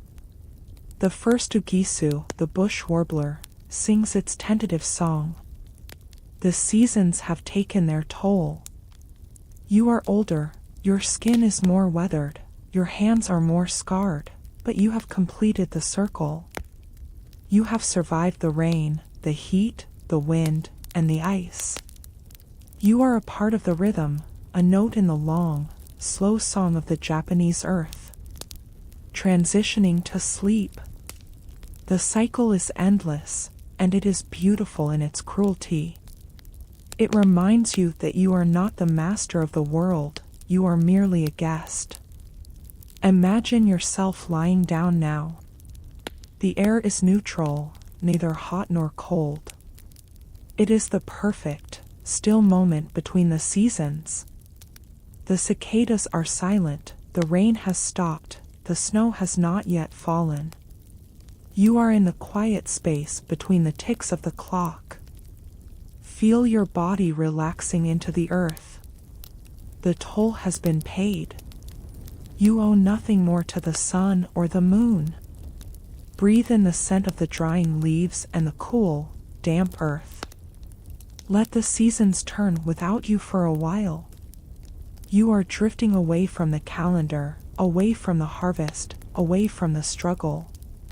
You are moving into a season of eternal peace, where the light is always soft, and the air is always kind. The world is turning, the stars are moving in their slow, ancient orbits, and you are finally at rest. We leave the relentless cycle of the seasons, and we turn inward, into the fragile architecture of the human body.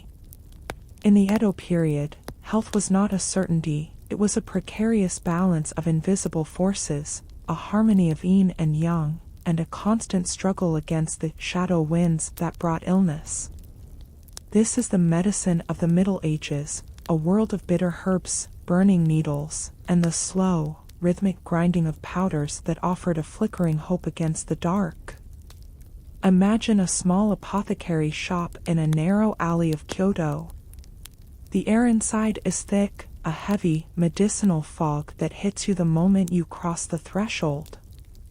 It smells of dried roots, of charred snakeskin, of camphor, and the deep, earthy bitterness of ginseng. The walls are lined with hundreds of small wooden drawers, each one containing a secret, a leaf, a bone, a seed, all waiting to be transformed into a cure. You are not feeling well. A dull, persistent ache has settled in your chest, or perhaps a fever has turned your world into a blurry, shivering dream. You sit before the physician, a man of quiet movements and deep silices. He does not ask you 100 questions, he simply reaches for your wrist. He places 3 fingers over your pulse, and he waits. The silence in the room is absolute. You can hear the distant drip of a water clock, drip, drop, drip.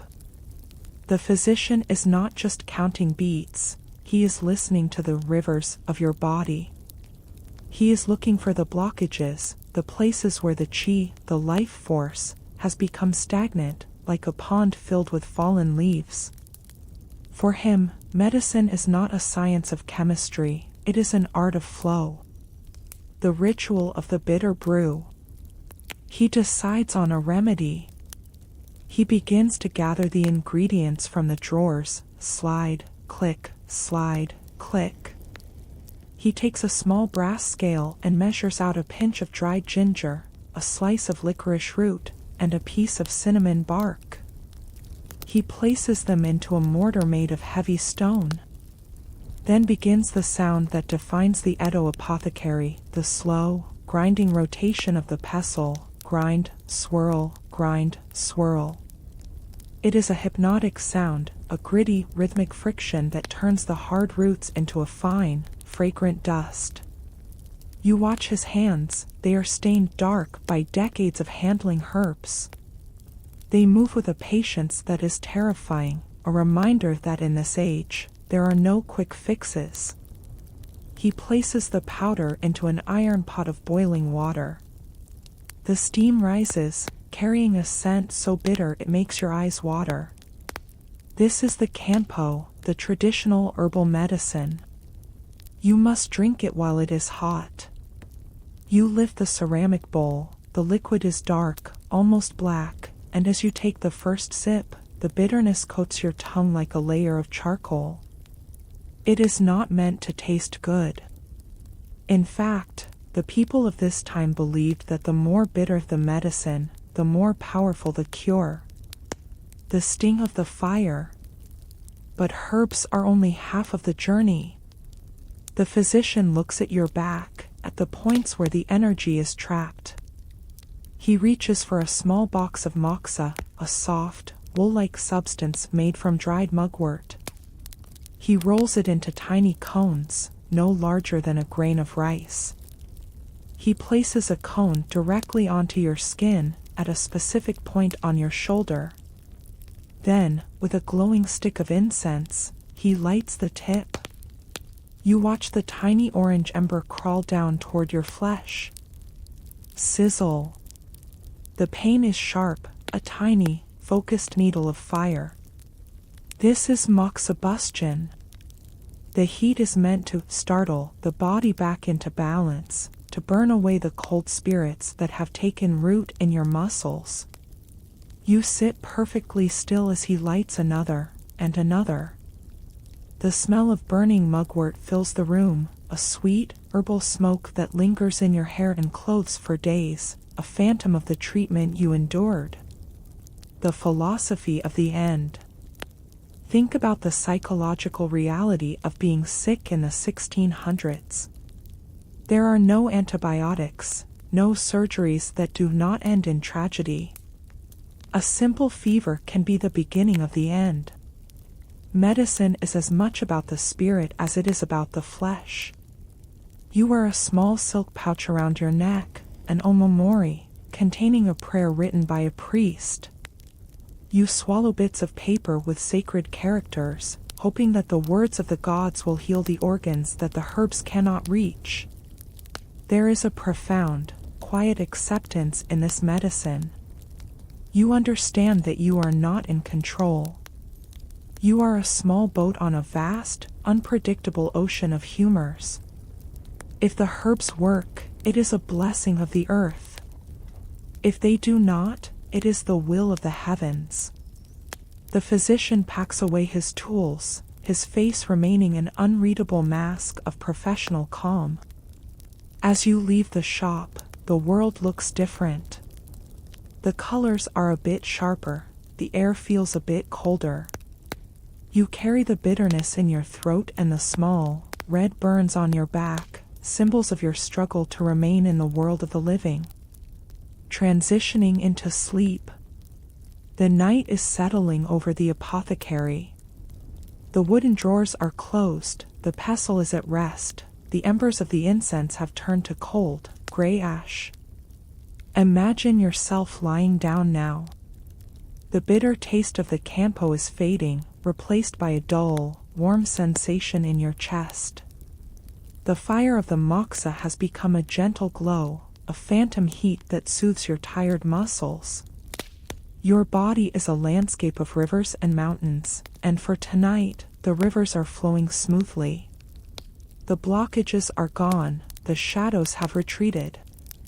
Breathe in the scent of the dried mugwort and the cooling earth.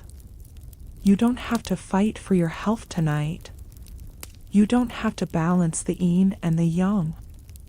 The physician has done his work, the herbs are doing theirs, and the rest is up to the silence. You are drifting away from the world of sickness and cure, away from the bitter and the burnt, into a space where there is no pain, no fever, and no fear.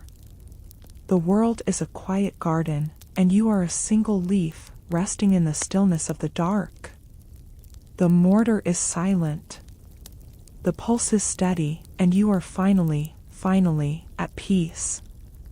We leave the bitter sense of the apothecary behind, and we step out into the total, uncompromising darkness of an Edo night. In our modern world, we have forgotten what true darkness feels like, but in the 1700s, when the sun went down, the world became a sea of ink, and the only thing protecting the city from the chaos of the shadows was a lone man with a lantern and 2 pieces of wood. This is the night watch, a world defined by the lonely rhythm of the hayashiji, the wooden clappers that echoed through the narrow alleys, telling the sleeping city that for 1 more hour, everything was safe. Imagine the city of Edo at 2 o'clock in the morning. The sprawling metropolis of 1 million souls is silent, but it is a fragile silence. The houses, made of dry pine, paper, and straw, are like tinder waiting for a spark. Fire, the flowers of Edo, is the greatest fear of the shogunate. A single tipped candle, a stray spark from a hearth, could erase 1,000 homes in an hour. You are the night watchman, the yabanshu. You stand at the corner of a dark intersection, wrapped in a heavy, indigo-dyed coat that smells of old smoke and cold air. In one hand, you carry a paper lantern, the chochin, its orange light flickering against the black wooden walls. In the other, you hold the hayashiji, 2 solid blocks of polished oak, connected by a thin cord. You begin your walk. Your straw sandals make a soft, rhythmic crunching sound on the frozen dirt, crunch, crunch, crunch. The air is so cold it makes your teeth ache, and the silence of the city is so heavy it feels like a physical weight on your shoulders. You are the only thing moving in a world that has turned to stone. The ritual of the sound. You reach the center of the block, and you raise the wooden blocks. You strike them together once, then twice. Clack. Clack. The sound is sharp, crystalline. It cuts through the night air like a blade of ice. It travels down the narrow street, bouncing off the paper windows, vibrating through the wooden pillars where families lie sleeping. It is a harsh sound, but to those who hear it in their dreams, it is a lullaby. It says, the fires are out, the gates are locked, the night is still. You wait for the echo to fade, listening as the sound dies away into the distant temple grounds. Clack. Clack.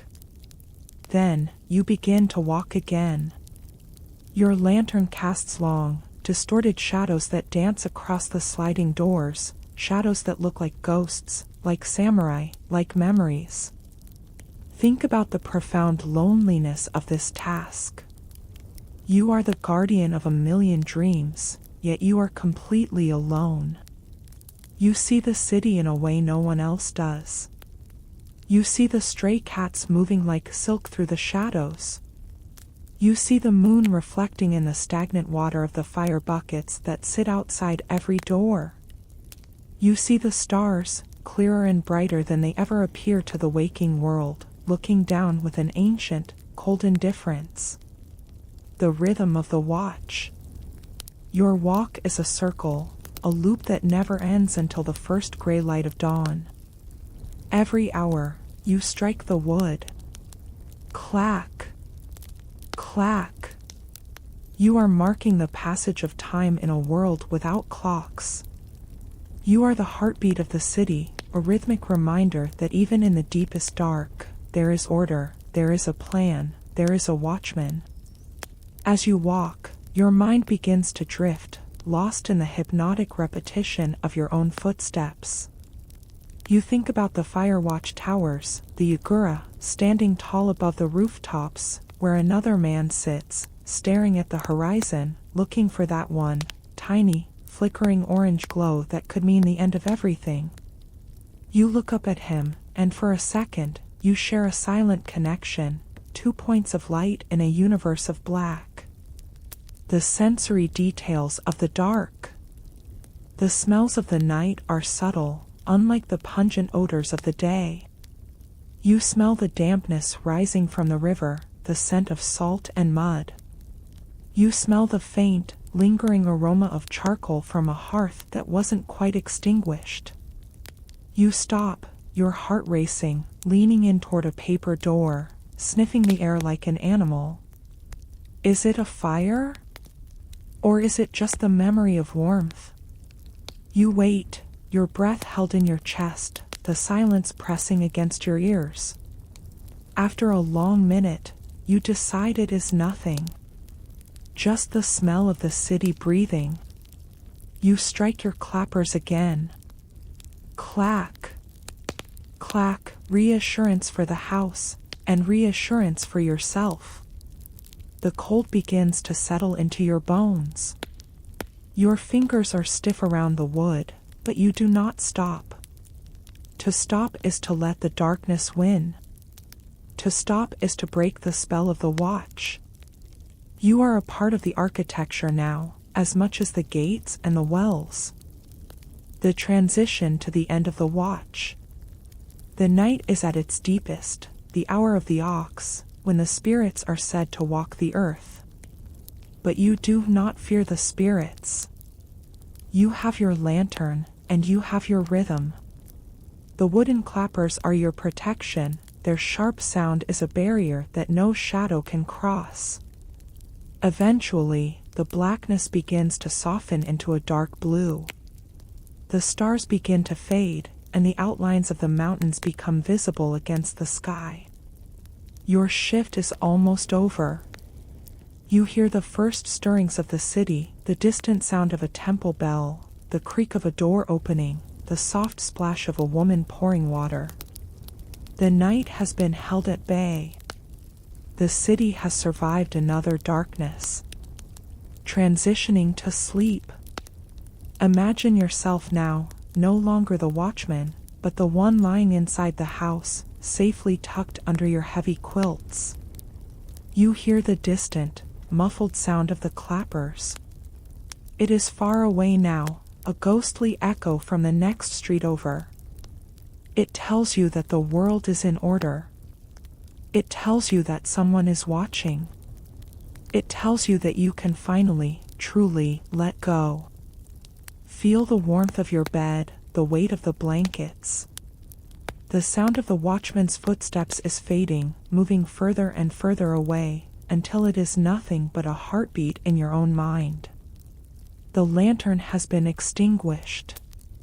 The wooden clappers are resting on a shelf. The night is giving way to the morning, but you are staying behind, in the quiet, in the dark, in the peace. Breathe in the cold, still air. Let the rhythm of the watch guide you down into the deep, safe, silent valley of sleep. The watch is over. The city is safe, and you are finally, at rest. We leave the cold, echoing streets of the night watch, and we retreat once more into the absolute stillness of a private study. The lanterns are lit, casting a warm, golden glow across a low wooden desk.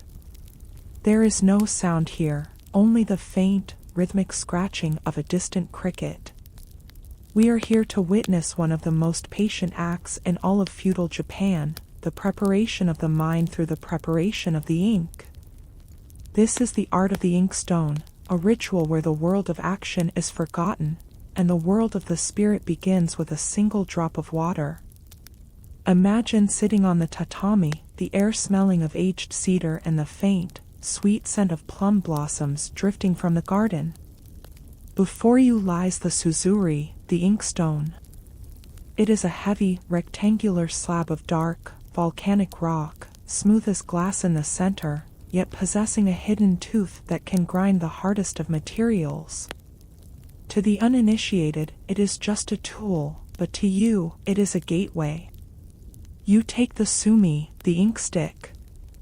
It is a solid bar made from the soot of burned pine roots mixed with animal glue and precious perfumes. It feels cool and heavy in your hand, like a piece of petrified night. You look at the small carvings on its surface, dragons, or perhaps a poem about the mountain mist, knowing that as you work, these images will slowly vanish, sacrificed to the creation of the ink. You take a small porcelain dropper, the sueteki, and you let a single, perfect bead of water fall onto the sloping surface of the stone, drip. The water sits there, a tiny, trembling jewel reflecting the candlelight. The ritual of the grind. Now begins the work. You place the inkstick against the stone and you begin to move your hand in a slow, circular motion. It is a sound like the wind moving through dry leaves, a soft, gritty friction that vibrates up through your fingers and into your arm. You do not press hard, to hurry is to ruin the texture. You allow the weight of your arm to do the work, moving in a rhythm that matches your own heartbeat. Think about the patience required for this act. In our modern world, we reach for a pen and the ink is already there, but in the Edo period, you had to earn your words. You spend 10 minutes, 20 minutes, 30 minutes, simply grinding the stick against the stone. As you move, the water begins to change. It darkens, turning from a clear pool into a gray mist, then a deep, midnight blue, and finally, a rich, velvet black.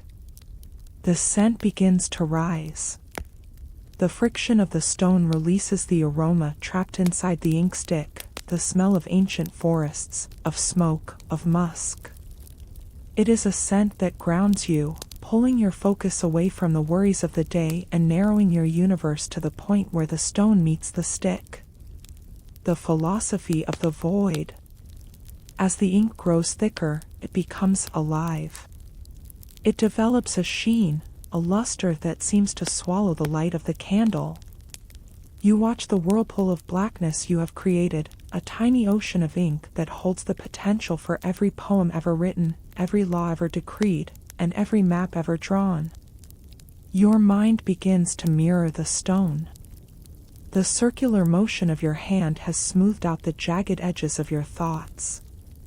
The anxiety of the tax collector, the weight of the social cage, the exhaustion of the road, they all dissolve into the black liquid. You are no longer a person with a history, you are simply the rhythm of the grind.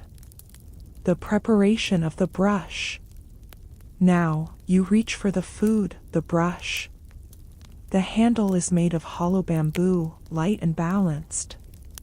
The bristles are made of fine animal hair, perhaps wolf, or goat, or rabbit, gathered into a needle-sharp point.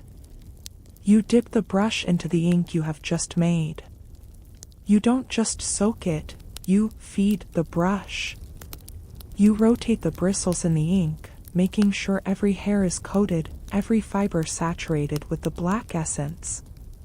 The brush becomes heavy, gorged with the midnight fluid. You lift it, and for a moment, you hold it above the white surface of the rice paper. The paper is vast, a snowy, silent landscape waiting for the first footprint. You feel the tension in the air, the empty space, or ma. In Japanese calligraphy, the white space is just as important as the black ink. The silence is just as important as the sound. The stroke of the soul. You take a breath, you hold it, and you move. The brush touches the paper. There is no sound, only the sensation of the bristles spreading, releasing the ink into the fibers of the paper.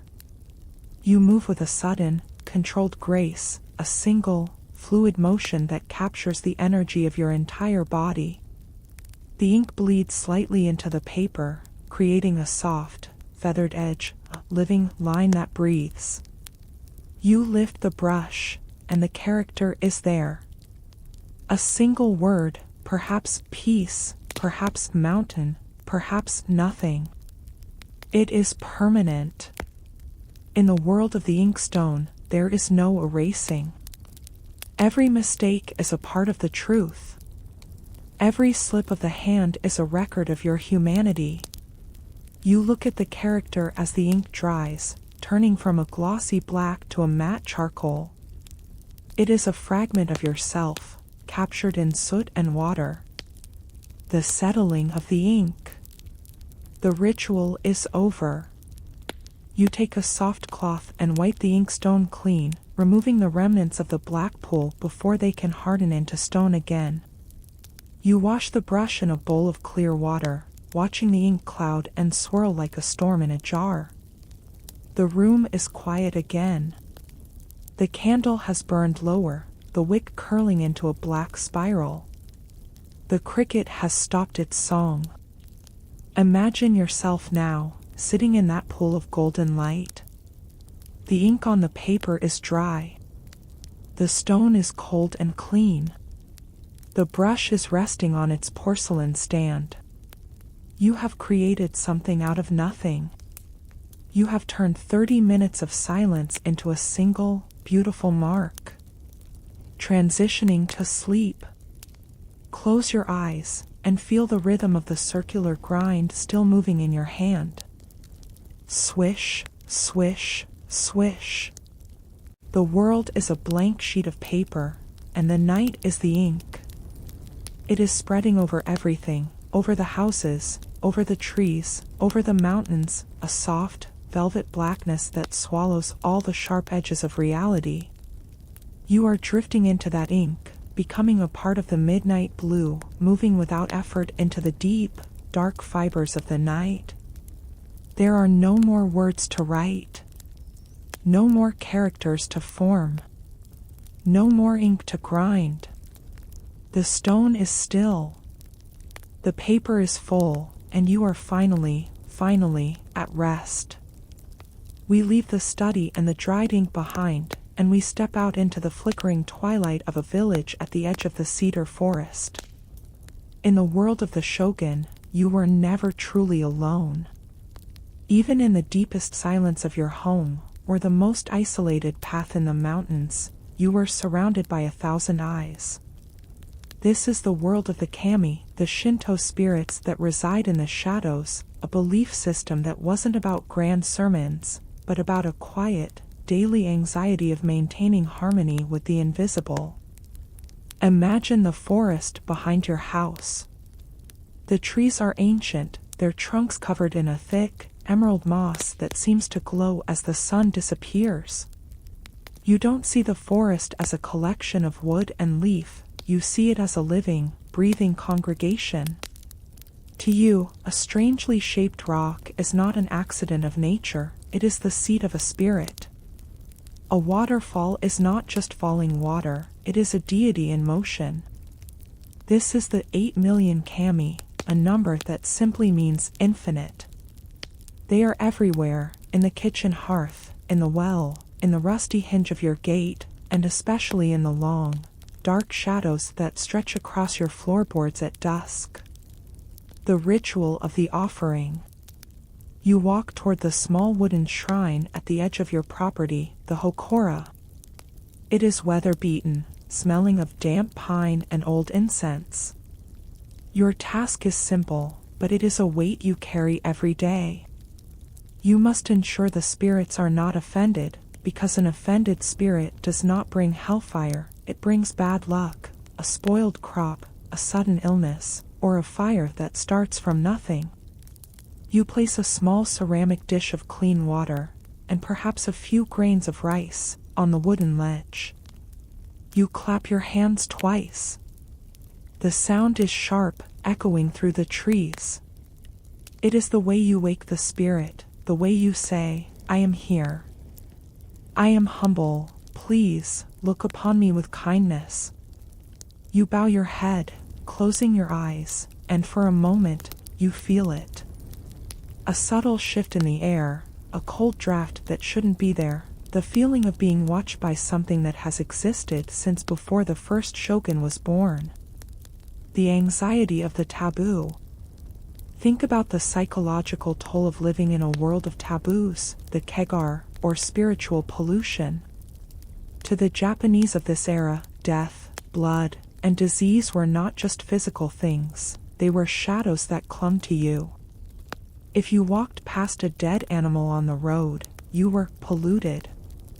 You couldn't enter your house until you had sprinkled salt over your shoulders, a rhythmic, grainy scratch against your clothes. Shh, shh, shh, to ward off the spirits that follow the scent of decay. Every day is a series of small, protective rituals. You don't step on the threshold of a door because that is where spirits linger. You don't whistle at night because it might call the yokai, the strange, mischievous monsters of the dark, from the river. You live in a state of constant, gentle negotiation with the unseen. The spirits of the house. Even inside your home, the shadows have names. You look at the dark corners of the rafters, where the smoke from the airori gathers in thick, gray clouds. You wonder if the Zashiki Warashi, the child spirit of the house, is watching you from the ceiling. You leave a small bit of your meal aside, not because you are full, but as a silent bribe for the house to keep you safe while you sleep. There is no evil in this world in the way we understand it, only disharmony. The spirits are like the weather. They can be beautiful and life-giving, or they can be destructive and cold. Your entire life is spent trying to keep the balance, to be a clear heart or Shi-No-Ko-Sho. The twilight and the unknown.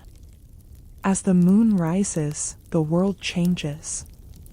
This is the Omega Toki, the hour of meeting demons, the time when the boundary between our world and the spirit world grows thin as rice paper. You see a fox darting into a shrine, and you don't see an animal. You see a messenger of Inari, the god of rice. You wonder if the fox is judging your harvest, or if it is merely a shadow playing tricks on your tired eyes. You light a small stone lantern, the Toro. Its light is weak, only pushing the darkness back a few inches. Beyond that circle of orange light, the world belongs to the unknown. You hear a branch snap in the forest, crack, and your heart stops for a beat. Was it a deer? Or was it the mountain spirit, the Yamabiko, echoing your own fears back at you? The comfort of the spirits. But there is also a strange comfort in this. To never be alone means to always be a part of something larger.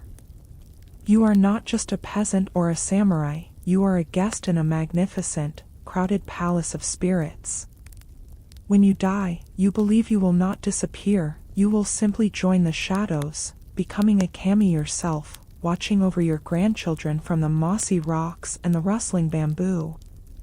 The anxiety of the spirits is a slow, quiet hum in the background of your life, like the sound of the wind in the pines. It makes you move more carefully, it makes you treat the earth with a fearful respect, it makes you value the light. Transitioning to sleep. The lanterns are flickering out now. The offerings have been placed, the salt has been sprinkled, the claps have been made. Imagine yourself lying down. The house is settling, the wood groaning as it cools. You look into the dark of your room, and you don't fear the shadows. You accept them. The spirits of the hearth are resting in the ash. The spirits of the garden are sleeping in the dew. The ancestors are standing silently at the edge of your dreams. Breathe in the cool, mossy air of the night. Feel the presence of the infinite around you, a soft, invisible blanket that covers the world. You don't have to negotiate anymore. You don't have to fear the taboo. The balance has been struck for tonight. You are drifting into the deep indigo, moving into the realm where the physical and the spiritual become one, where there is no difference between the breath in your lungs and the wind in the trees. The forest is silent. The shrine is dark, and you are finally at peace. We leave the world of spirits and shadows, and we return to the most basic, physical reality of survival, the bowl of food that sits before you. In our modern world, we are plagued by too many choices, but in the age of the shogun, choice was a luxury that did not exist for the common man. This is the diet of monotony, a world where your entire life was sustained by a few simple flavors, and where the arrival of a single piece of salted fish was an event that could define your month. Imagine sitting on the floor of your kitchen, the air smelling of wood smoke and the sharp, fermented tang of miso. The sun has set, and the only light comes from the glowing embers of the airori. Before you sits a small, lacquered wooden tray, a zen.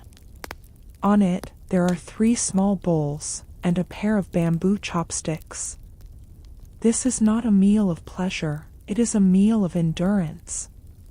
The grain of life. The largest bowl is filled with your primary source of life. But as a peasant, it is not the white, polished rice you see in the castle towns. It is katameshi, a mixture of brown rice, barley, and millet. It is gray, coarse, and heavy. You pick up your chopsticks and you feel the weight of the bowl. You begin to eat, not with a fork, but by lifting the bowl to your lips and pushing the grain into your mouth. The texture is rough, it requires effort to swallow. There is no butter, no sauce, no spice.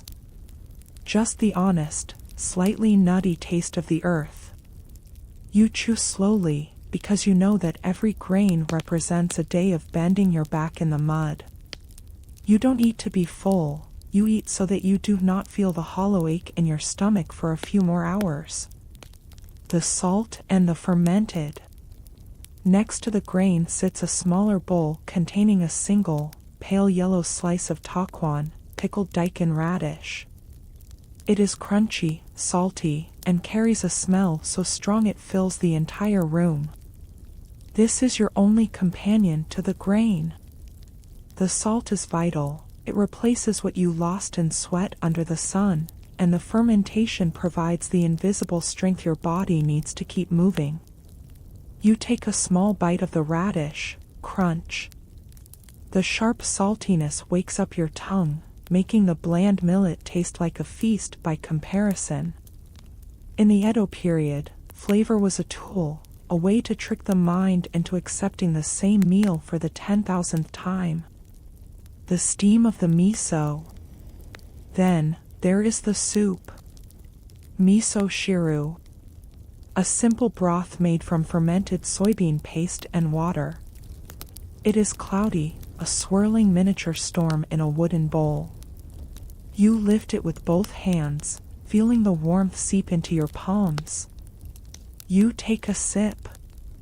It is warm, savory, and tastes of smoke and thyme. There might be a few small pieces of seaweed floating in it, or perhaps a slice of tofu if it is a special day, but usually, it is just the broth. You drink it slowly, letting the steam moisten your face. It is the only comfort in a cold, wooden house. Think about the psychological toll of this repetition. You eat this exact meal at dawn, you eat it again at noon in the corner of the field, and you eat it now, at night. Day after day, season after season. Your palate knows nothing of sugar, nothing of exotic spices. Your world is defined by the three pillars: grain, salt, and miso. The rare intrusion of the ocean. Once in a long while, there is a change.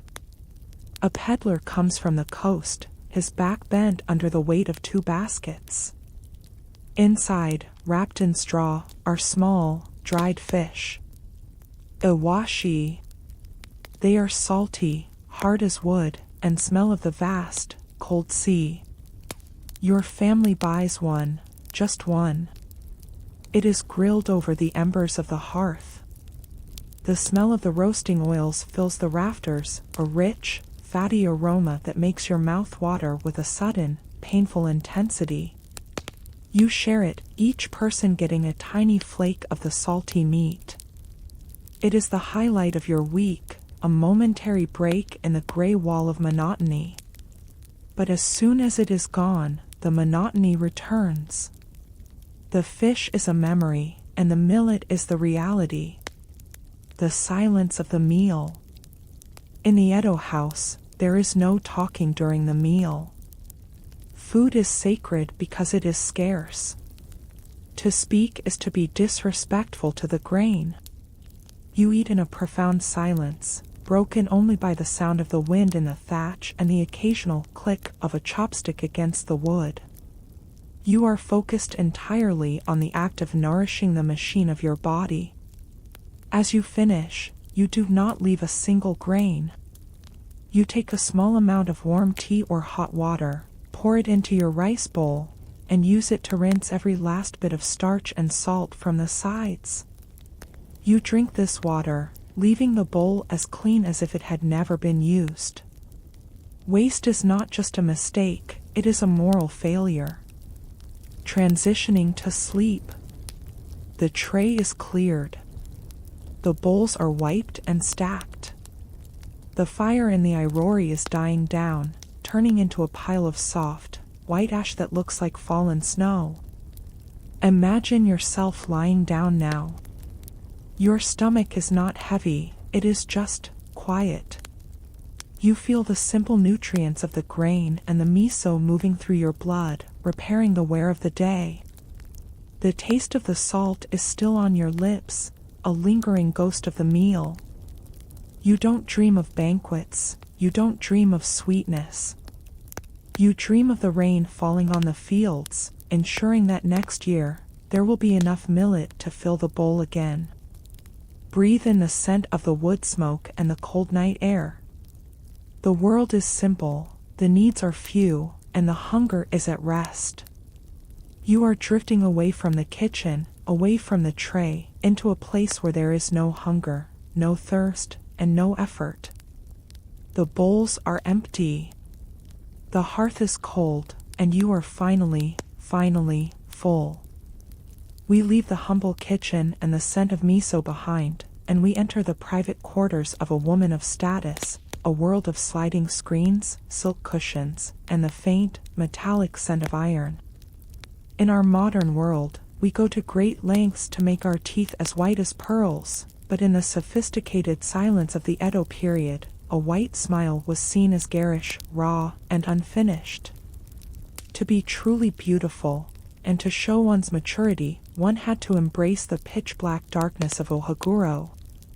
This is the blackened teeth of status, a ritual of patience that transformed the human smile into a void of lacquered night. Imagine a woman sitting before a small, black lacquered vanity, the kyodai. The morning sun filters through the paper screens, casting a soft, shadowless light on her pale face.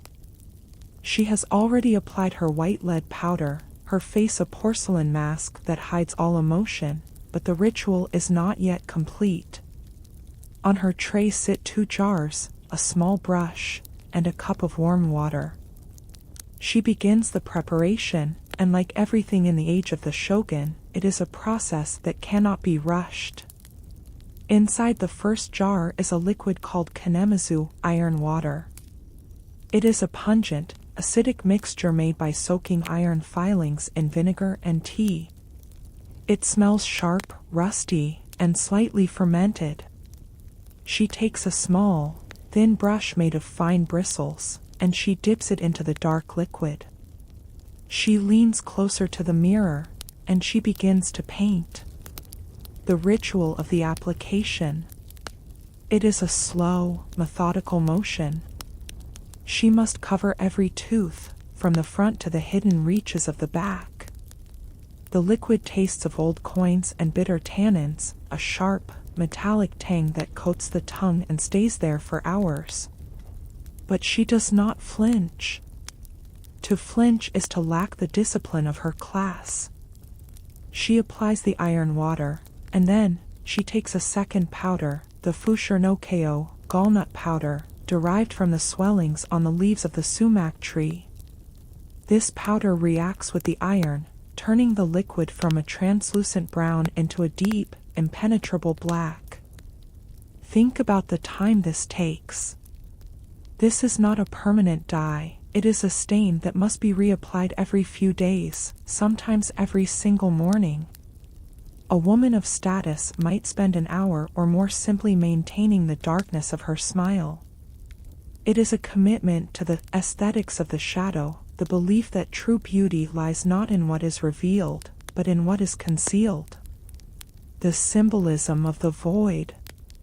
When she finishes, she smiles at herself in the bronze mirror, but the smile is different now. Instead of a flash of white bone, there is only a dark, bottomless void. Against the stark white of her powdered skin, the black teeth create a ghostly, ethereal appearance. This was the height of fashion for married women, for samurai, and for the nobility. The black teeth were a symbol of constancy, just as black cannot be dyed another color. A woman's loyalty to her husband was meant to be unchangeable. But beyond the symbolism, there was a sensory reality. The lacquer actually protected the teeth, acting as an ancient form of dental sealant, preventing decay in a world without modern medicine. But the cost was the monotony. Imagine the hours spent sitting still, the constant metallic taste in your mouth, the careful way you had to eat to avoid chipping the black stain. Your very mouth became a piece of art that required constant, boring maintenance. The silence of the vanity. Around her, the house is quiet. The only sound is the soft clink of the brush hitting the side of the ceramic cup, and the distant rustle of a silk kimono in the hallway. She is a prisoner of her own beauty, a statue in a world of rigid expectations. She paints her lower lip with a tiny dab of crimson, a stark, bloody contrast to the white face and the black teeth. This is the palette of the Edo period, white, black, and red. The colors of a world that has been refined until it is almost unrecognizable from nature. As she cleans her brushes, she looks at her hands. They are stained with the iron water, a mark of her status that she can never truly wash away. She is a woman of the house, a guardian of the family honor, and her blackened teeth are the seal on that contract. The evening fading. The day passes in a blur of tea ceremonies and quiet conversations. In the dim light of the evening lanterns, the black teeth disappear entirely. When she speaks, her mouth is just a dark space, making her words seem to come from a place of mystery, from the shadows themselves. Think about the psychological effect of this. To hide your teeth is to hide your animal nature. You are no longer a creature that bites or snarls. You are a being of pure culture, pure artifice.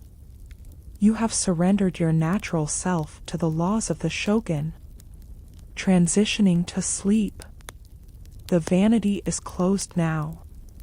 The jars of iron water and gallnut powder are tucked away in their silk-lined boxes. The mirrors are covered with cloth to prevent them from catching the spirits of the night. Imagine yourself lying down. The metallic taste of the ohaguro is finally fading into a dull, earthy hum.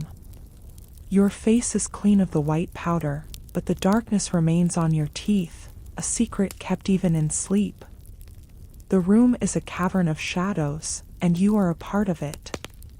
You are no longer a person of status, no longer a wife, no longer a symbol. You are just a breath in the dark. The iron is cold. The silk is soft, and the world of fashion has no power in the land of dreams. Breathe in the scent of the cooling incense and the night air. Let the void in your smile be a doorway to a deeper silence. You don't have to maintain the mask anymore. You are drifting away from the mirror, away from the paint, into a place where there are no colors, only the vast, black velvet of a dreamless rest. The house is still. The vanity is dark, and you are finally, at peace. We move away from the private mirrors and the vanity, and we expand our gaze to the very edges of the horizon, to the rugged, spray-misted coastlines of the Japanese islands. For over 200 years, the world beyond these waves was not just distant, it was forbidden.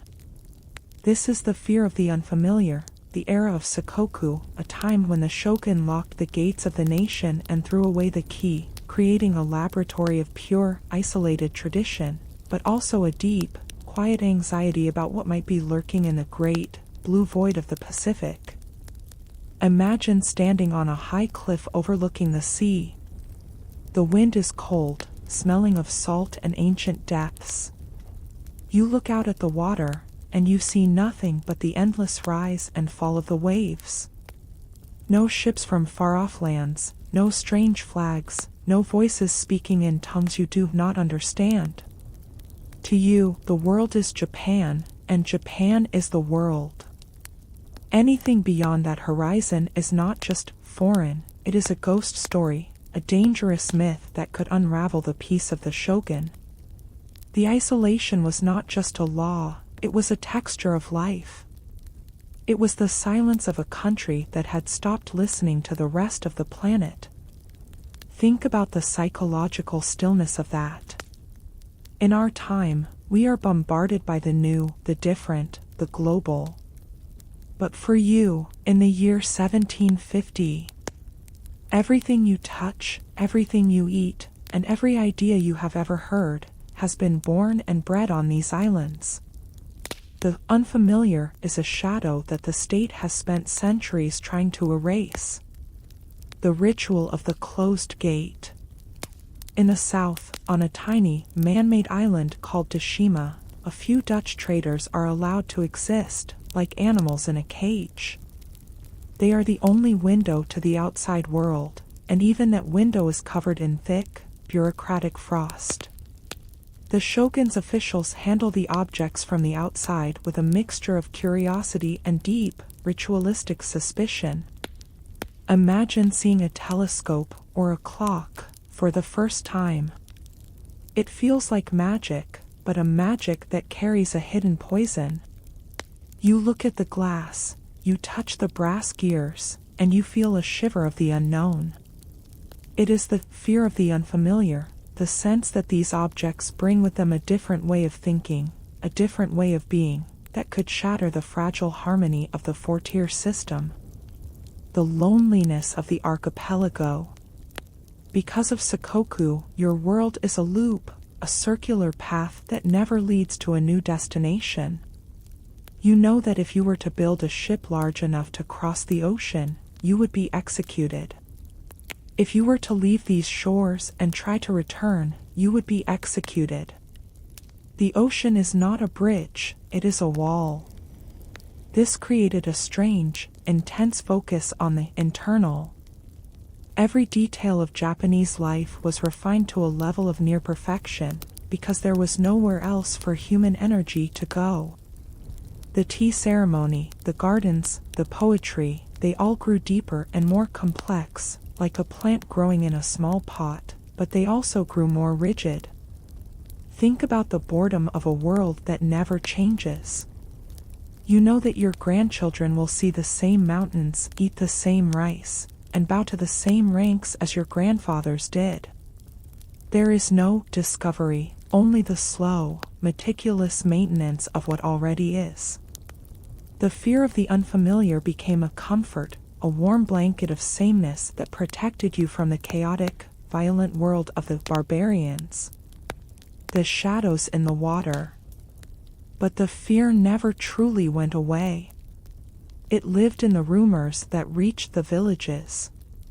Tales of black ships seen in the distance, ships that moved without sails, ships that carried men with pale skin and thunder in their hands. You hear these stories by the hearth, and you pull your quilt closer. Is the unfamiliar coming for us? Will the wall of the ocean eventually fall? You look at the dark water of the bay at night, and every white cap of a wave looks like a foreign sail. Every sound of the wind in the pines sounds like a strange language. The isolation is a peace, yes, but it is a peace built on a foundation of terror. The monotony of the map. You look at a map of the world, but it is a map with only one heart. The edges of the map are filled with monsters, with shapeless clouds, with the unknown. To the shogun, the unfamiliar is chaos, and chaos is the enemy of the Tokugawa. So the maps stay the same, the borders stay closed, and the silence of the archipelago grows deeper with every passing decade. This is the cost of stability, a long, slow stagnation where the human spirit is not allowed to wander. You are a prisoner of a beautiful, perfect garden, but a prison is still a prison, even if the bars are made of cherry blossoms and ancient laws. Transitioning to sleep. The sun is setting now over the western sea, the direction where the forbidden worlds lie. The orange glow is beautiful, but it is a reminder of the vastness that you are never allowed to see. Imagine yourself lying down now. The sound of the Pacific tide is a low, rhythmic breathing in the distance. Whoosh, hush, Hush. It is the sound of the wall, the sound of the barrier that keeps the world away. You are safe in your isolation. No foreign ideas will disturb your dreams tonight. No strange languages will echo in your mind. You are wrapped in the familiar, the safe, the known. The gates of the nation are locked. The watchtowers are silent, and the ocean is a dark, impenetrable curtain. Breathe in the cool, salt air. Let the boundary of the horizon be the boundary of your consciousness. You don't have to wonder what is out there. You don't have to fear the change. For tonight, the world is small, the world is still, and the world is Japan. You are drifting away from the coast, away from the cliffs, into a sea that has no shore, moving into a place where there is no us and them, only the vast, quiet light of the stars. The map is blank. The waves are calm, and you are finally at home. We leave the wind-swept cliffs of the isolationist coast, and we return to the quiet, moss-covered estates of the warrior class, but the air here has changed. The scent of polished wood and incense is still present, but beneath it, there is a new smell, the smell of dust, of dry leaves, and of a dream that is slowly, quietly reaching its end. This is the twilight of the samurai, a long, slow-motion sunset where the men of the sword began to realize that their place in the world was no longer a certainty, but a memory. Imagine a samurai sitting on his veranda at dusk. His armor, the yoroi, sits in a lacquered box in the corner of the room. It hasn't been worn in his lifetime, nor in the lifetime of his father. It is a magnificent, terrifying ghost of silk and iron, but it is becoming a relic, a museum piece in a world that has forgotten the sound of a battlefield. He looks at his hands, they are clean, soft, the hands of a poet or a clerk, not a warrior. He spends his days calculating the interest on rice loans, or arguing over the placement of a stone in a garden. The way of the warrior, the Bushido, has become a way of the bureaucrat. This is the quiet tragedy of the Tokugawa peace, a warrior class with no wars to fight, a group of lions kept in a beautiful, silent cage for 250 years. The weight of the useless sword. He reaches for his katana, the soul of the samurai. He draws it just an inch from the scabbard. The steel catches the dying light of the sun, flashing with a cold, blue brilliance. It is perfectly sharp, it can still cut through a falling silk scarf, but what is it for? In the streets of Edo, the merchants are growing fat and rich, their pockets filled with gold, while the samurai's stipend of rice stays the same, squeezed by inflation and the slow rot of the economy. Think about the psychological exhaustion of this prestige. You are told you are the top of the world, the protector of the land, yet you have to pawn your wife's kimonos just to pay for your daughter's wedding. You walk the streets with two swords that represent your soul, but you cannot afford the charcoal to heat your home. The twilight is not a sudden storm, it is a slow, freezing dampness that settles into your bones. The rustle of the scrolls. The samurai has traded the spear for the brush. He is a master of calligraphy, a scholar of ancient Chinese texts. He sits for hours, his back aching, copying records of taxes and land disputes. The ink is his only blood, the paper is his only shield. Swish, swish, swish. The sound of the brush against the rice paper is the heartbeat of his decline. There is a profound, quiet sadness in this transition. You were born for a storm, but you are living in a long, sun-drenched afternoon that never ends. You practice your swordsmanship in the dojo, the wooden practice swords, the bok-ken, hitting each other with a hollow, rhythmic clack, clack, clack, clack. You sweat, you shout, you move with the grace of a predator, but when you step back out into the street, you are just another man in a silk robe, trying to maintain his dignity in a world that is moving on without him. The shadows of the black ships. In the distance, beyond the mountains, the world is changing. The rumors we heard on the coast are becoming a reality. The black ships have arrived, carrying a technology that makes the samurai's sword look like a child's toy.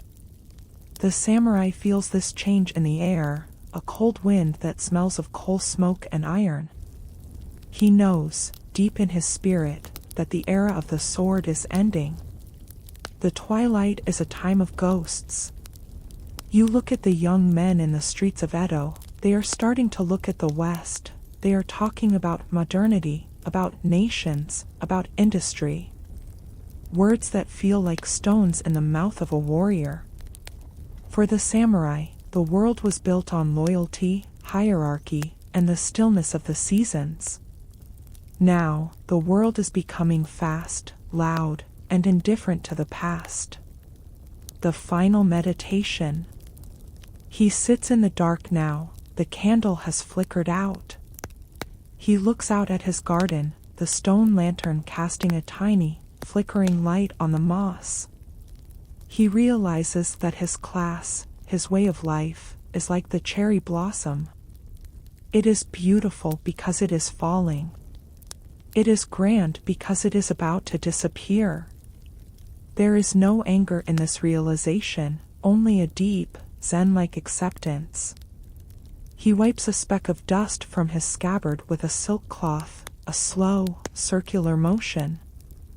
Shh, shh, shh. He is a guardian of a museum, a keeper of a flame that is running out of oil.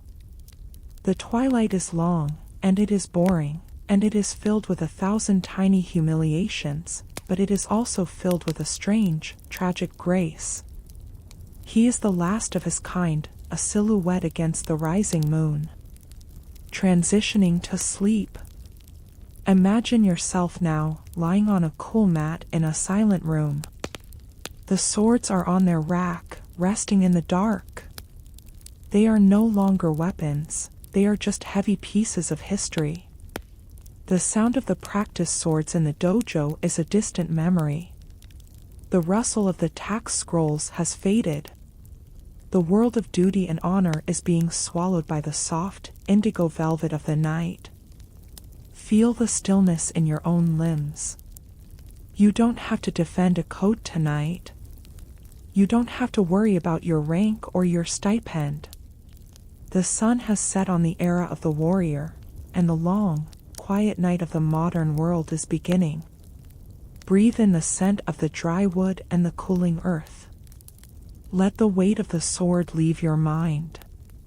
Feel yourself becoming light, becoming a shadow, becoming a part of the starlight. The armor is in its box. The blade is in its sheath. The warrior is at rest.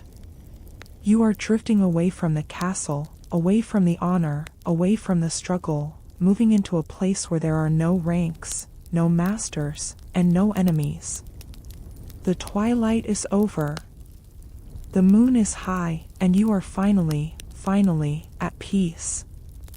We have traveled through the muddy rice paddies of the dawn, we have felt the weight of the silk and the steel, we have smelled the bitter herbs of the physician and the ink of the scholar. And now, at the end of our long, slow walk through the centuries, we find ourselves standing at the edge of a quiet graveyard, tucked away on a hillside overlooking a valley in old Japan. The sun has finally disappeared behind the mountains, leaving only a faint, ghostly ribbon of violet and gold on the horizon. This is the final bow, the moment where the history of an era and the history of a single life become one and the same. Imagine the silence of this place.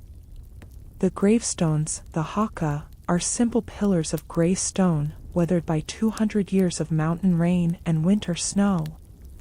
They are covered in a soft, emerald moss, a velvet blanket provided by nature to keep the memories warm. You walk slowly between them, your feet making no sound on the damp earth. The air is cool, still, and smells of wet stone, cedar needles, and the fading scent of incense from a nearby temple. There is no tragedy here, only a profound sense of completion. In the world of the shogun, every life was a circle, a loop that began with a duty and ended with a return to the soil. You look at the names carved into the stone, names of farmers who never left their village, names of samurai whose swords never tasted blood, names of merchants who hid their gold and lived in quiet, paper rooms. They are all here now, equal at last, the four tiers of society dissolved into the dark, welcoming earth. The ritual of the departure. You stop before a small stone lantern, its light has long since gone out.